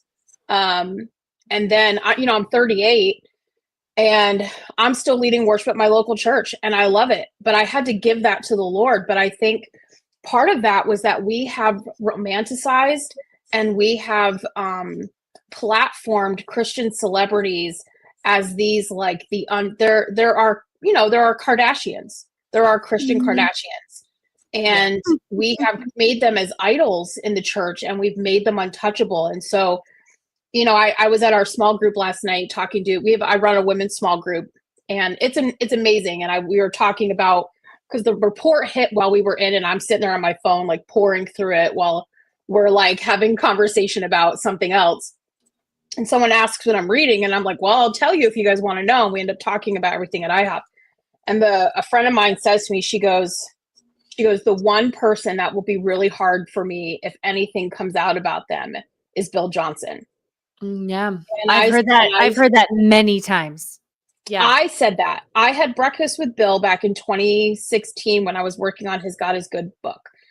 And I remember, say, just for everyone real quick, there are multiple people in this community who ghost wrote the books of the men that you admire. Yes. And I'm not going to out them. But all of them are women. And Lou Engle and Bill Johnson and Mike Bickle and Alan. And I don't know actually about Alan. But I do know Lou Engle and Bill Johnson and Mike Bickle. They're and Chris and Danny. Chris, my friend Amy. My friend Amy has written all of Danny Silk's books. Yep. All those men's books were written by women. So I just want to say, I just want to call that out. Anyway, keep going. I don't know. I'm basically just kind of going on a tangent about the toxicity of Christian celebrity culture, because I think so many of us, we look at these people as untouchables. And so when these stories come out, we don't know how to handle it, because they're people that we've put on a platform. And because I have distanced myself so much from IHOP culture in the last 10 years due to deconstruction and my, you know, I just kind of took a different path in my faith than the IHOP because it screwed me up so much when I left. Yep. I actually wrote about it today in a blog post on my Substack, you know, that I really am thankful for my friend Amy. She's the one I was saying wrote Danny's books, because I moved to Harrisburg, Pennsylvania to help her and her husband plant a church as a worship pastor. And I was reeling from IHOP still. It had been like 8 years and I was still super traumatized. And she handed me a book on eschatology that was a perspective I had never even heard before. And so that was kind of my like trigger point for my deconstruction was undoing IHOP. Yeah. But my point ultimately is that like we've put these celebrities up on these platforms, and so when we hear these awful things, I feel like there's such a cult following that like even if they say I did this awful thing, people would still give them a pass because we have so ingrained in us, we don't touch the Lord's anointed, we forgive everybody's a sinner. But for the weird thing that I've noticed, and I've been having these conversations in my circle of influence, is like, why is it so easy for people to even hear these are the things Mike did and he still gets a pass because he's human? Like that's what it just freaking blows my mind. I will shut up. I feel like I have that conversation every few days. Yeah. Right. Yeah. So I think there was a charisma to a lot of these guys. So I want to say, as someone who's now outside of it, that I even still have this want to believe that these men are good. And I think some of it comes from, and this is getting into the experience of women even, but I think it's a collective community experience where we have recognized as a society that the way that we have raised men and women is horrific and oppressive. And there's a recognition of that. And we have lots of different answers to that. You've got, you hop on Twitter at any point and you can see dudes like Dale Partridge hopping up on there telling you how to solve your unhappiness as a woman. And the answer is just to be submissive as fuck. And there's a resurgence of patriarchy in some really negative ways. I don't care what you believe, if you're egalitarian or complementarian, but I do think that there is a misogyny that sneaks into both of those spaces, frankly, both really. And presents itself as an answer, because it's what we hope for. We do want men who protect. We do want men who are good. We do want men who would lead. We do want men who support women, right? And these men present themselves as those things. And we do want men who aren't predators. 1 in 3 women have been molested. These are really frank statistics. 1 in 9 women have been raped. 1 in 9 men, and is it 1 in 6? Janelle, you know better. I think it's 1 in 6. I'm checking Rain. Yeah, I'm like, check Rain. And this is not people who report. This is like, it may be higher. This is a conservative estimate. The number of women who have experienced sexual trauma, you will not meet a woman who hasn't. I guarantee you. If she hasn't, her best friend has. And it's Black. 1 out of every 6, just an FYI. There it is, who have experienced rape, who've been raped. 1 out of every 6. Yeah. 1 out of every 6 every American woman has been the victim of an attempted or completed rape in her lifetime. So I have 3 girls. And reading that statistic broke my heart, because I knew that out of my 3, the chances that one of them was going to be sexually molested was 100%. And it fucking sucked to deal with that reality. I mean, I had to have really hard conversations with my girls about themselves. And And I knew of me and my sisters, I'm the 1 in 3. But in reality, there were 2 of us. And I got hit twice. So when I look at those numbers and I go, wow, I had 2 instances and my other sister had 1, my other sister had 0. And I don't think they'd have a problem with me saying that.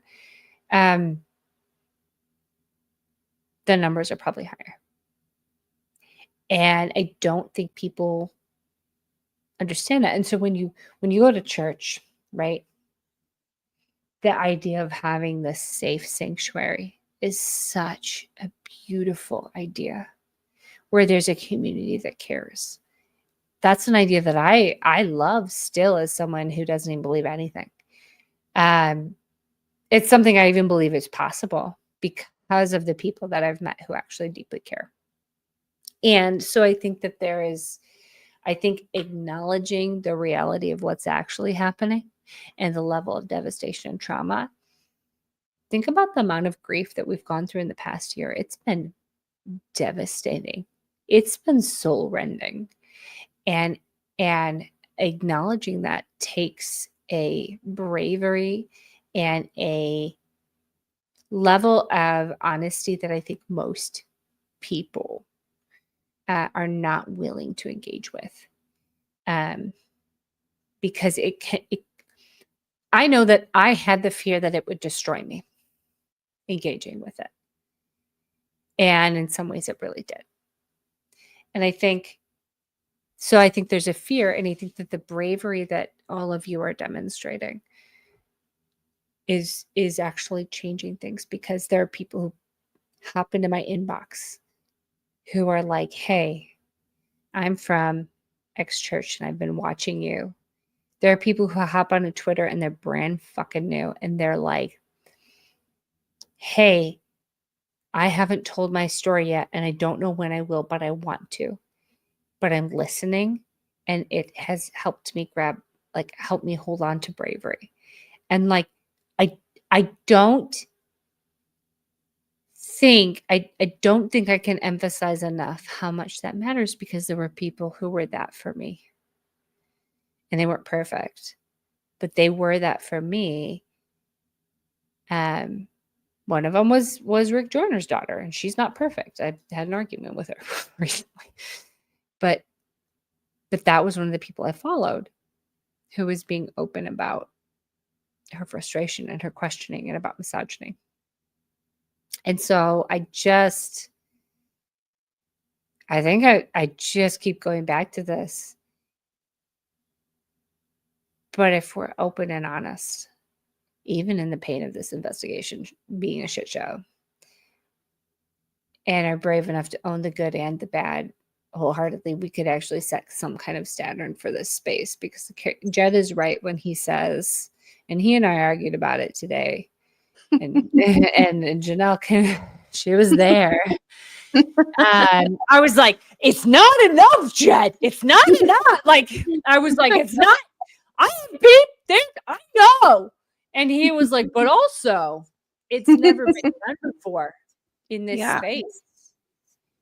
And it hasn't. And that is true. And we can say that it is a foothold. And if we take the foothold, we can help other people take another foothold. And I'm not saying it has to be some kind of fucking movement, because it doesn't. I'm tired of movements. But I am saying that if we're open and honest with one person, it matters. I don't know.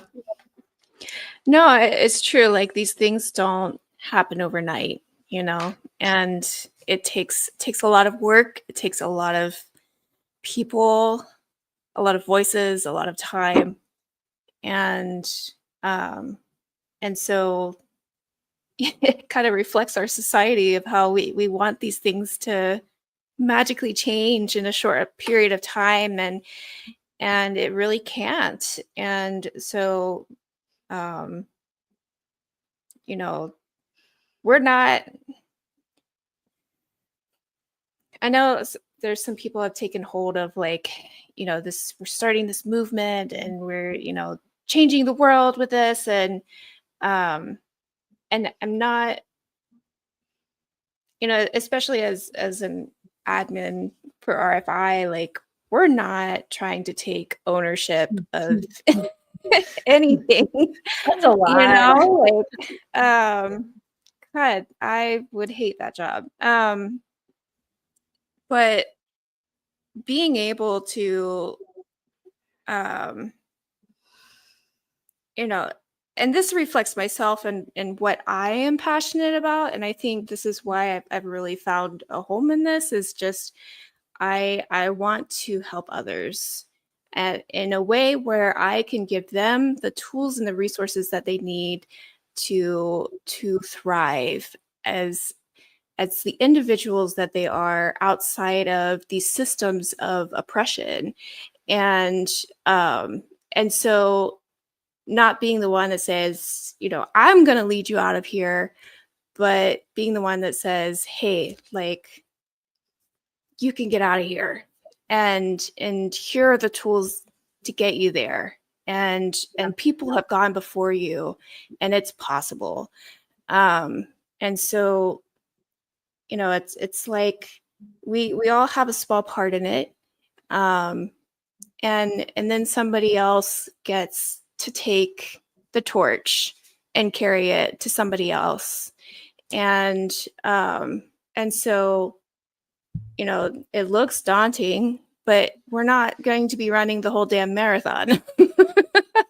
And I think that's what's been beautiful is, like, I'm looking at Bethel, and they've got, you know, a group and a second group and a podcast, and I'm looking at Morningstar, and they got their people, and they got John Bastian, and they got Morningstar Accountability Now, and they've got, you know, and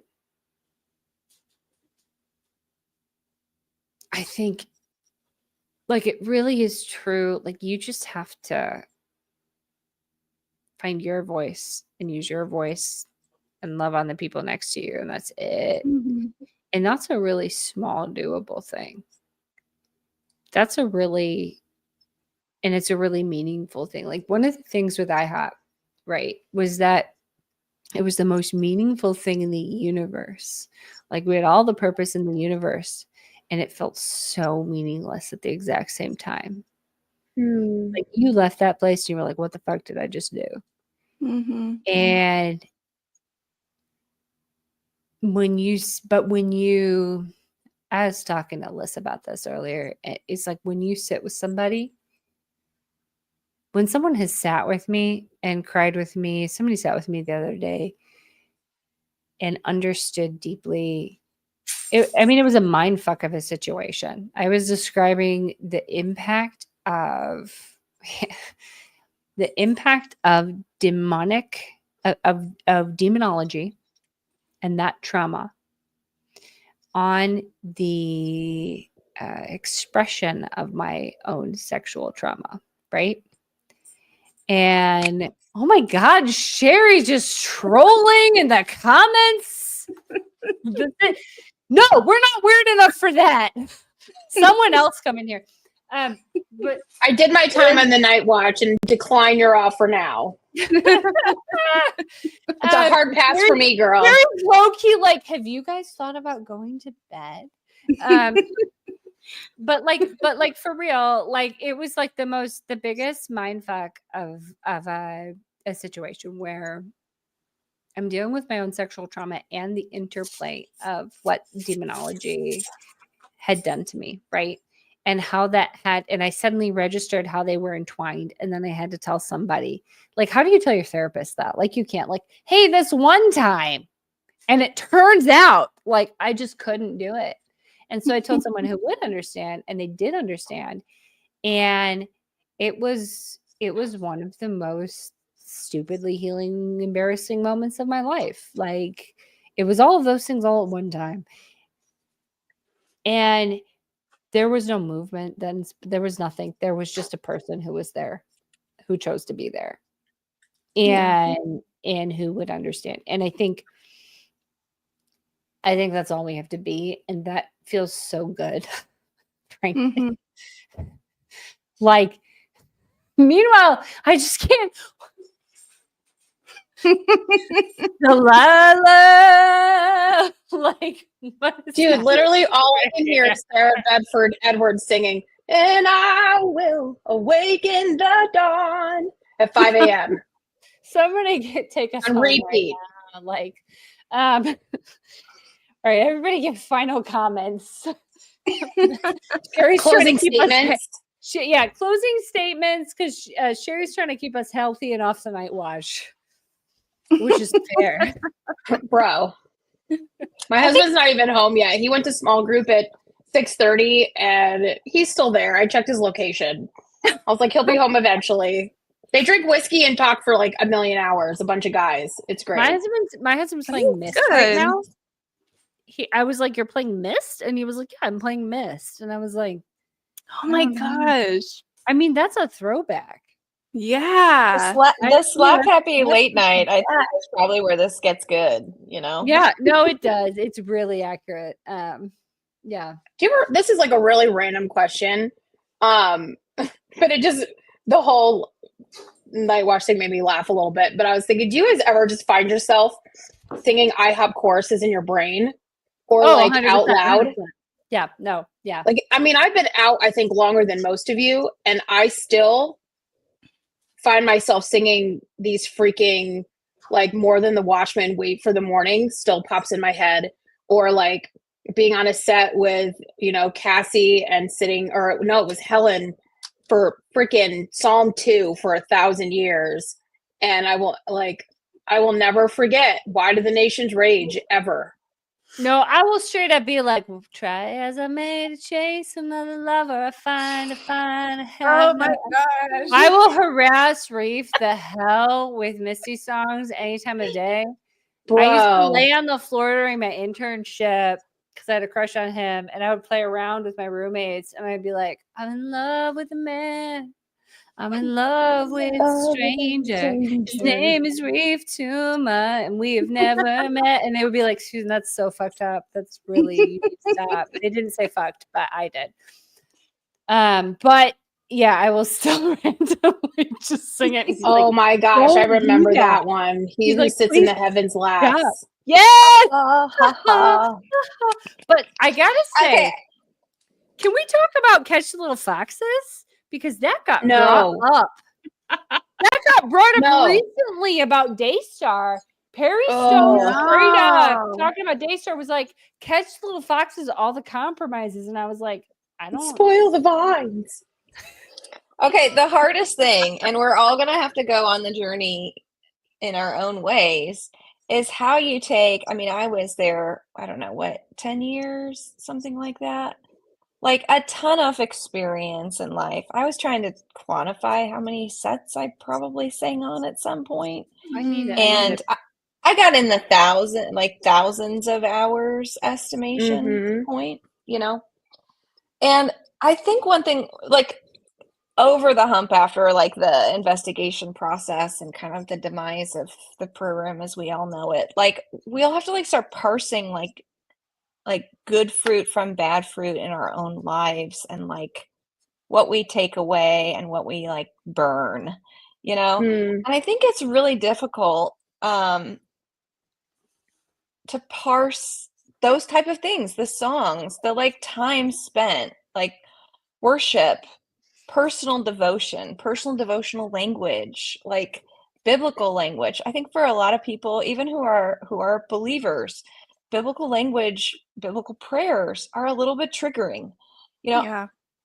That shouldn't be the case for us, for our like long-term future, but it's really unfortunate that like apostolic prayers like really kind of bring something to mind, and it's a little triggering. I mean, in cases where I'm like leading worship, it's difficult because having so much time as a worship leader at the house of prayer, having a certain sound, and I can't really get rid of it. Like if I sit down and lead worship for your small group, you're going to be like, oh, were you a worship leader at the house of prayer? Because there's just like, there's a thing. But there's like, a thing. All right, and I'm saying this as someone who's not so much a Christian. I'm not going to say I'm not a Christian. I'm going to say I'm just not so much. Because I have a hard, I'm going to be honest, I have a hard time letting it go. I grew up in this. It made me who I am. I don't know if I believe in God. I know if I did, and if I believed in Jesus, it wouldn't be orthodox. But there is I have a really deep connection to, I would say, truths that I encountered right through Christianity. It's the culture that I was raised in, and I think it has value. And I think it's got some fucked up shit too, and so does white culture, and so does American culture, and so that's life. That's every culture. So I'm not minimizing, but I am contextualizing. And I've found this like weird, Jesus, my garage is so cold. I'm in my garage studio. I've found this weird redemption in certain aspects of it, where, because I have not let it go, even though I'd really like to, I just can't. And even in things like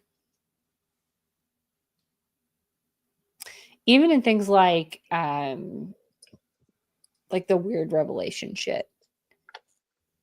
Like, I can see ways that these people were describing the natural progression of societies, the natural progression of, I'm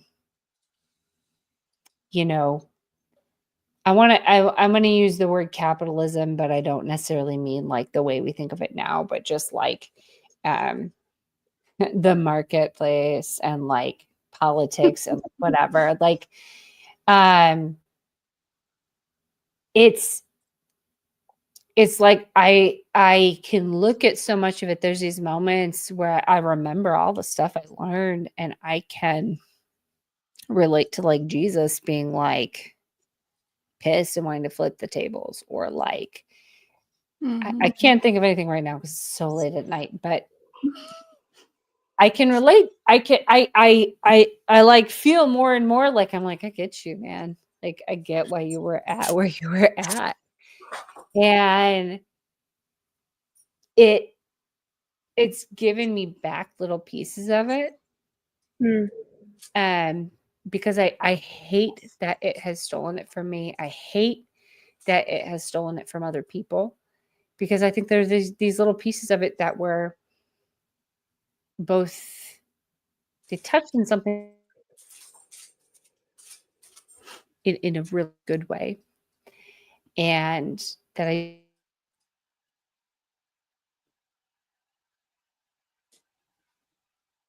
Uh-oh. I gotta go back. Is Susan staggering for anyone else? Yeah. I had a moment. Oh, wait. Are we back? Yes. Maybe we should all sit really still.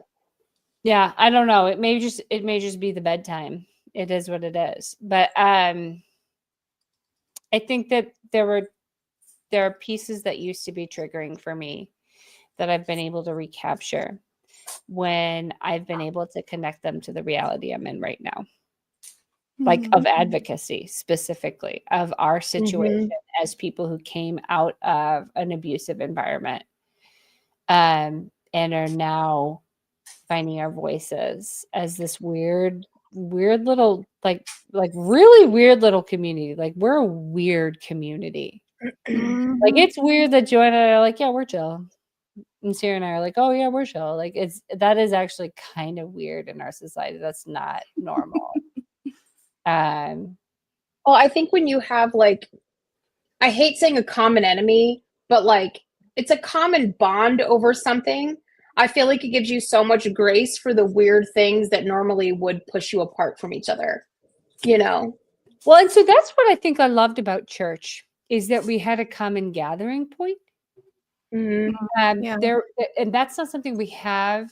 So this is a grief for me. Like, that's not something we have in society. Like, we don't have these coming. Church is the gathering point. You lose church, and you can talk to anybody in RFI, and they'll tell you. Hold on, stop it. I gotta call this. Please right post here. that. There it is. It's right now. We're a peculiar people, and I think we're prophetic people, frankly. And so, but if you in American society, right? I think Adam missed the memo that we're already a sex cult. Yeah, I got you. This is the sex cult where we have the sex. Praise. Some of us. But so Consensually and by our own choices. Kids. So I think, yeah, it's obvious. I got like 4 whole kids. But I think that, you know, you end up super isolated. You end up super lonely. You don't have people if you leave the church, and it's really, really hard. And you can ask anyone in RFI and they'll tell you that. They're like, hey, where do you find your people?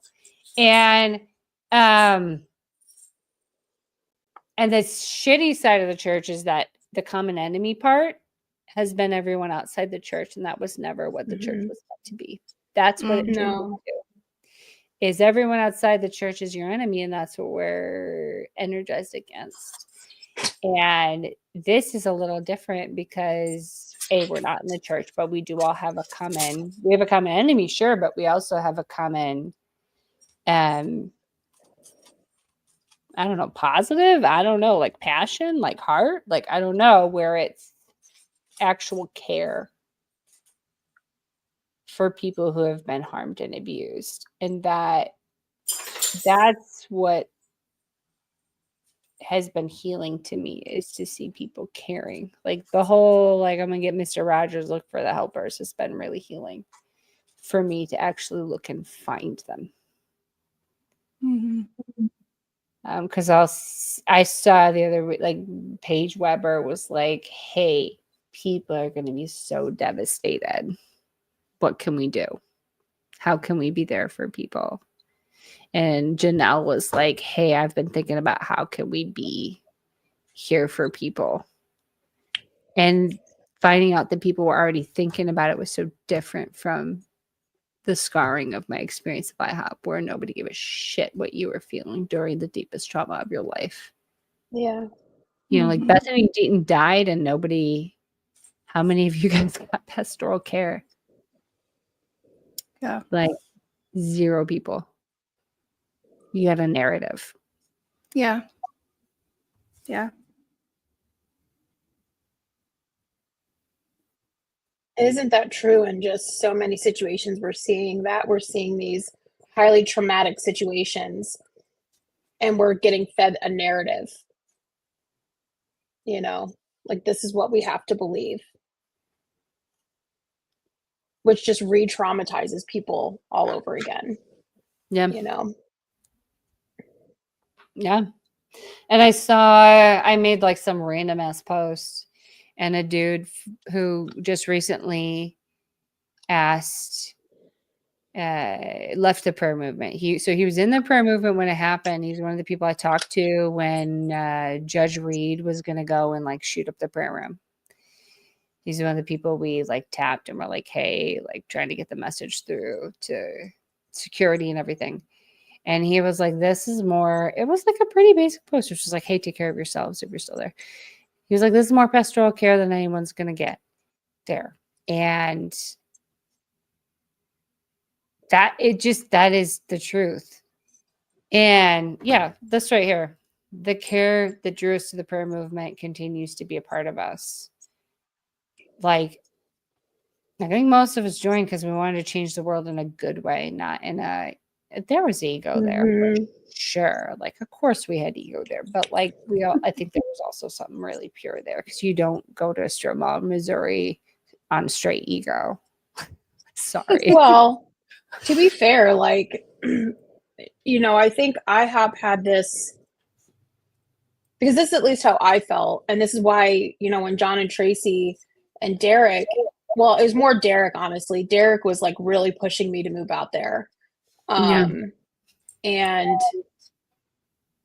you know, John and Tracy were moving out in June, and, you know, I practically lived with them anyways. And so my plan was to move out with them.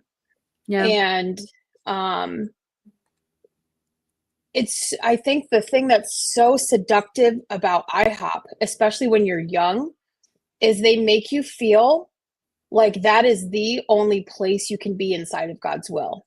Like, when you're there, you are in the only place that will be safe in 50 years. And I don't know if that was just me, but that was a big reason why I was moving back, was because I was so sold on the narrative that, you know, I will, Misty can like bullshit her way and say that she never said this, but I will never forget her standing on that stage and talking about these horrible, awful dreams that she would have about these insane things happening, but IHOP was still standing. Mm-hmm.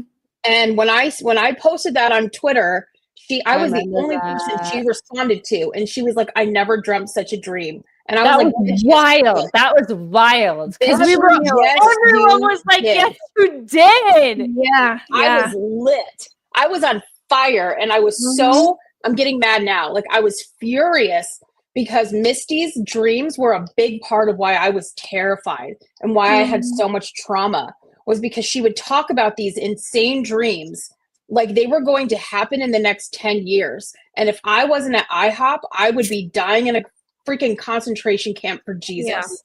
Yeah. And sorry, I did not mean to get that heated, but we love heated here. I was so you felt like IHOP was where you had to be. If you were going to survive the next freaking 50 years of the world, because Mike was always like, I think it's closer to 5 than 50, IHOP was the only place you were going to be safe. And I took that hook, line, and freaking sinker. I was convinced of that 100%. And the only reason I didn't move my ass out there is because the week before John and Tracy and I were supposed to move, the only reason I didn't is because I felt like the week before the Holy Spirit clearly said to me, do not move to Kansas City. And I was 19 and I was still learning to hear the voice of the Lord. And I look back on that and I'm like, holy shit. Like, my life would have been so fucked up if I had moved. That is all. Thank you. And I mean, not to just keep pushing Dr. Cephas on freedomofmindinstitute.com specifically. But like one of the things he talks about is that cults provide a sense of structure and security and safety to people who need that. Yeah. And a lot of us needed that. A lot of us needed structure.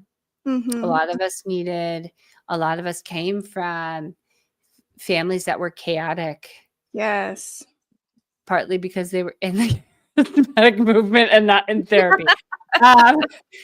And you know, but also I think, like, when I think about Julie Meyer, for example, just to pick a controversial character out of my hat, but you read Isaac's letter that he wrote, his open letter, and what the prayer room represented to his mother.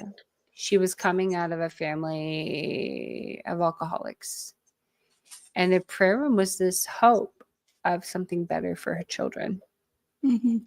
It represented people who were committed to something that, I mean, even I believed back then was the most beautiful, meaningful way that you could spend your life. And my husband said something at the time, just describing his mindset when he came to IHOP, which was, if this is true, if what you are saying is true, how can I live any other way? And that statement is something that I actually love about the people who have ended up advocating. And I know I keep harping back on this, but it's because it's been really healing for me, is that there are people who said, if this is true, and it's a redemption of that same thing that sucked us in and took a stupid amount of our lives, caused a stupid amount of trauma, cost us a shit ton of money in marriage counseling because we deconstructed at completely different rates, which was kind of traumatic. I'm not going to lie. And I was the asshole of the two of us. I'm going to be so clear. I was like, why can't you just love Jesus, asshole? Poor man. And so he's just trying to like write some picture books. I don't know. But that same thing of, well, but if this is really true, then this is what I need to do. This is how I want to respond is kind of a profound statement because there's not very many people. Oh, come on, Patricia King. Are you serious? This in my feed, Joanna? We're gonna come back right here Friday. I'm gonna drag you right back up to the email live. We don't have time tonight. Bro, but right here, coming from a family of addicts, IHOP was a refuge. Yeah, it was because and some of it was because there were really sincere people like the Lauxes who really deeply cared. Yeah. The Lauxes were safe people. They are, and they were. Yep. And they have always been. Yeah. Mm-hmm. And there were always, that was what was hard and confusing about IHOP is that there were people in it who were safe and that it wasn't just a shit. It was just a shitstorm. And it was a shitstorm that had really good people in it. And that's what made it so fucking confusing. Mm-hmm. Anyway, last thoughts because it's 11:21 and Brantley wasn't here to stop me. I've got like weird Misty Edwards songs running through my brain. Bring him, sing it. Everyone, one last Misty song for us. Please don't do that, actually. Really don't want that in my life.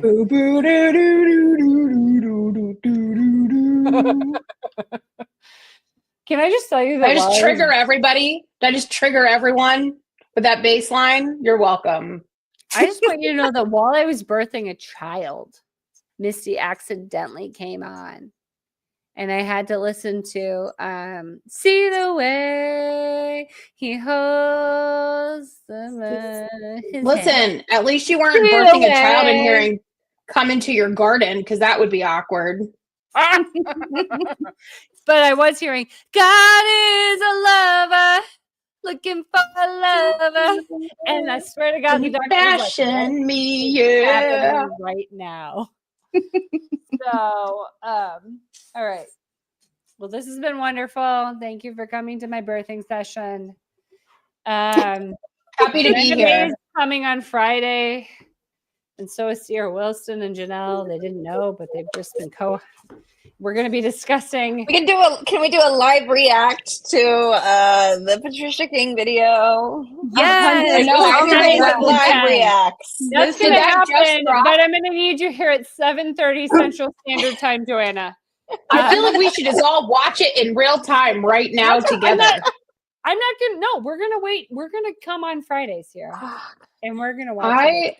Can we? I'm going to just Facebook Live my own life right now. I don't want to hear that. Hold on. It's holy shoot. It's 32 minutes. Sarah, don't you open that. It's for Friday. I already did. I can't. I don't have that kind of.